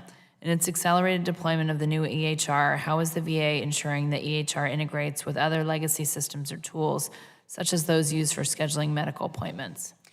We still have work that we need to do to fully evaluate that. I am concerned with the higher number of systems, because the VA schedulers are already having to deal with dozens of systems on the legacy system side of things. Mm-hmm. So having to do both during a transition period, or even just within the Oracle Cerner, like if once go live has already been made, dealing with 14 systems is quite complex. Yeah. So how VA intends to deal with streamlining that process so that veterans can get in to their appointment, have access to the healthcare that they need efficiently and quickly is very important. So definitely a very large question for VA. But ultimately, you are hoping that this will improve the scheduling system, obviously, and yes. And some of the challenges we're seeing with the legacy systems. The new EHR, the new scheduling is going to be better than anything we've been using traditionally, correct? That's the goal. I mean, in the legacy system, it is a very labor and resource intensive process. Yeah. So with the new system, we would hope to see it more streamlined and less intensive, but given that they're having to deal with 14 systems, I don't know if that is going to answer the problem of labor and resource intensiveness. Right, and I'm sure there'll be a period of growth and adjustment. Always requires, it's not really, it's hard to get a perfect rollout, so we'll be patient, and we look forward to hearing about health outcomes just going forward and seeing how they have moved in the positive direction of reducing wait times and just the ease of scheduling. So. Right, absolutely. Because, I mean, as what we have heard from we've not heard direct patient safety issues, but we have heard having timely appointments still as an issue that we've heard from, from the work that we've done in Michigan and Ohio, for example. But you mentioned patient safety, and so a lot of those, when we think of things like allergy and test results and your medication list and whatnot, those really key cornerstone vital to patient safety. Those things are solid. We're not having. We've not heard same any, issues. Okay. any patient safety issues to date. Okay, good. I appreciate that. And let's see, I have one other question. The VA continues to maintain the legacy environment that we talked about, the VSTA environment, which comes at a high price and requires ongoing updates to maintain operations and securities. What are the department's plans and timelines for decommissioning the VSTA? What challenges are impacting these efforts? We don't know VA's plans for decommissioning VISTA. I think it's very important that you will press VA on the game plan for decommissioning it, because the legacy environment costs hundreds of millions of dollars on an annual basis to maintain. It's getting more difficult to secure. So we want to make sure that once all the deployments are complete, that we are not carrying VISTA for a very long time. We want to make sure that that's turned off as quickly as possible. Great. My time has expired. I'll yield back. Thank you. Dr. Dexter. Thank you, Chair Boston, and also the ranking member for again holding this hearing. And thank you again. I just want to echo my thanks and gratitude for Ms. Harris, your work helping us have transparency and accountability with the GAO office. There is clear misalignment of priorities when the VA is pouring billions into a mismanaged contract while simultaneously letting go of physicians and staff. And as members of this committee, it is our job to protect veterans as well as protect taxpayers from fraud, waste, and abuse. It is offensive and completely unacceptable that Oracle pulled out of this hearing. How can we hold an oversight hearing on this rollout without the prime vendor in the room? So I'm grateful to you, Ms. Harris, from the Government Accountability Office for your help providing needed oversight. Ms. Harris, back in December, you testified that GAO had made 18 recommendations as discussed with you by my colleagues, and the VA had not yet implemented the majority of them. And to quote you from then, quote, "Until VA fully implements the priority recommendations, future deployments risk prolonging management challenges and users will likely not be positioned to achieve optimal usage." Ms. Harris, do you stand by that testimony today? And does GAO remain concerned about the risk to veterans' health care and the taxpayer of proceeding with the future deployment of the Oracle system? I do stand by those statements. I also think that from December of 2025 to today, VA has made some very important progress. Yeah. I don't want to discount that for sure. The rollouts have been much smoother than the initial rollouts. There's no doubt about that. And I am very pleased that Mr. Lawrence, for example, he's been to every single one of those sites. Yeah. There are like weekly conference calls, and just within my time in Michigan, the executives there have been very appreciative of the senior level leadership their presence. So I do want to make sure that I say that. But I also think that there's still a significant amount of work done that needs to be done. The cost estimate is very alarming to me. We need to get more transparency and visibility into that. So moving forward, that as well as ensuring that the pace at which they're doing this. Yeah, that's why we need to see the integrated master schedule, because we want to make sure that they have the resources necessary to carry this out. Agreed. Otherwise, this 2031 date, who knows if that's reliable or not. I totally agree with you on that, and thank you for giving the VA the due that it has with the work they've improved upon. In panel one, Dr. Evans stated that the VA did deliver the full integrated master schedule and comprehensive cost estimate. I think we've established that that's not true. Is that accurate? That's right. What they provided to us was a list of sites and the dates that they intend to complete. That's not a schedule. Okay, great. And since 2020, the GAO has issued multiple reports on the EHRM rollout. Across those reports, GAO has made those recommendations. We've talked about that. And I think we've also established that you are not confident in the cost estimate that we have currently. That's right. Today I heard Mr. Lawrence talk about the additional $17 billion for a total of $27 billion and mentioned an additional $11 billion. Have you seen something with that documentation or with that information? We do have that letter that they sent to you all as well. They sent that same letter to us. Is that the September 2025 letter? Okay. Correct. Great. I So just, that 11 billion from that letter those are the sustainment costs. So Okay. it's the development costs of the 37.2 plus the 11, which got you to the 48. However, in that same letter, there's an additional 8 billion for sustainment costs. So their actual total cost that they are projecting is 56.5 billion. But again, in that same letter, they state that that's incomplete. okay. And just being mindful of time, Ms. Harris, in light of everything you've seen, do you think the increase of $17 billion is a good use of taxpayer dollars? I mean, we need more transparency into the estimate itself. I mean, certainly our veterans deserve a modernized health record system. Agreed. There's no doubt about that, but we need to make sure that the project controls in place are solid. Great. And Ms. Harris, are these concerns that I share with you sufficient to warrant a pause of the program so that the VA has time to produce a reliable cost estimate? I don't know if a pause is necessary, but certainly it's worth exploring whether we go slow to go fast. Great. Thank you very much. With that, my time's expired. I yield back. Thank you. Ms. Harris, thank you. We appreciate you. As each member has said, thank you for being here today.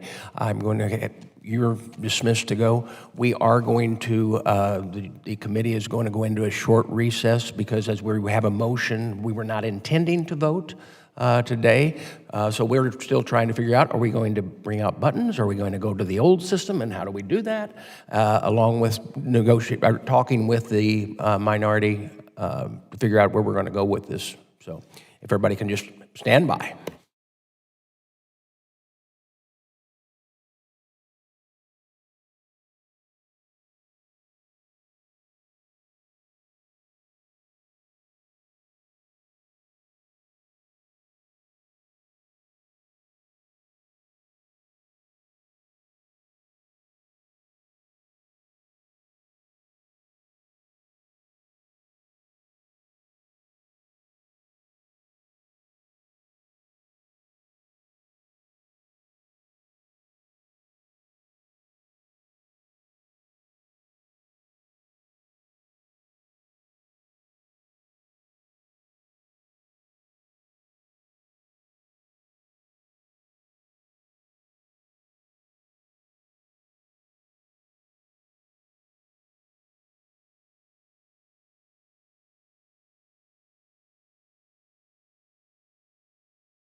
Committee will come to order. Before us, we have the amendment on to subpoena resolution. It is, wait. All right. It is now in order to consider the motion for the subpoena offered by Representative Dexter. The clerk shall report the motion.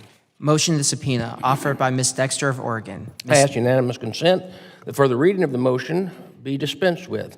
Without objection, so ordered. Without objection, I'm missing a page. All those in favor say aye. Aye. Oh, okay. The question now occurs on agreeing to the Dexter subpoena. All those in favor say aye. Aye. All those opposed, no. Independent chairs, ayes have it. The motion is agreed to, and without Mr. Chairman, further consideration. Mr. Chairman, request a recorded vote. request a roll call vote, please. Motion to a roll call vote being requested. The clerk shall call the roll. Mr. Chairman. Yes. Mr. Chairman, aye. Ms. Radewagen. Ms. Radewagen. Mr. Bergman. Mr. Bergman, aye. Ms. Mace. Ms. Mace, aye. Ms. Miller-Meeks. Mr. Chairman, just I want clarification. What is the motion we're voting on? The subpoena resolution that was presented. Okay, all right. Dr. Miller-Meeks. Dr. Miller-Meeks, aye. Dr. Murphy. Dr. Murphy. Mr. Van Orden. Mr. Van Orden, aye. Mr. Luttrell. Mr. Luttrell, aye. Mr. Siscomani. Mr. Siscomani, aye. Mr. Self. Mr. Self, aye. Ms. Kiggins. Ms. Kiggins. Mr. Hamadeh. Mr. Hamadeh. Ms. King-Hines.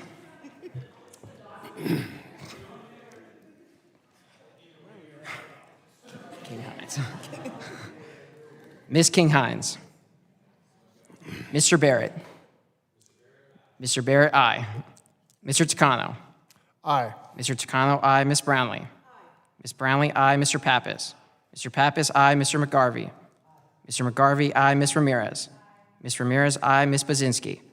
Ms. Bazinski, aye. Mr. Kennedy. Aye. Mr. Kennedy, aye. Dr. Dexter.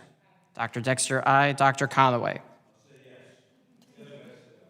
Dr. Conaway, aye. Dr. Morrison. Dr. Morrison, aye. Ms. Goodlander. Ms. Goodlander, aye.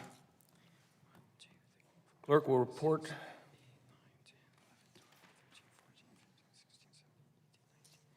Mr. Chairman, the vote is 19 ayes and 0 noes. There are 19 ayes and 0 noes on the table. Once again, I thank everybody for being here today, and I ask unanimous consent that all members have 5 legislative days to revise and extend their remarks and include extenuous materials without objection. So ordered. This hearing is adjourned.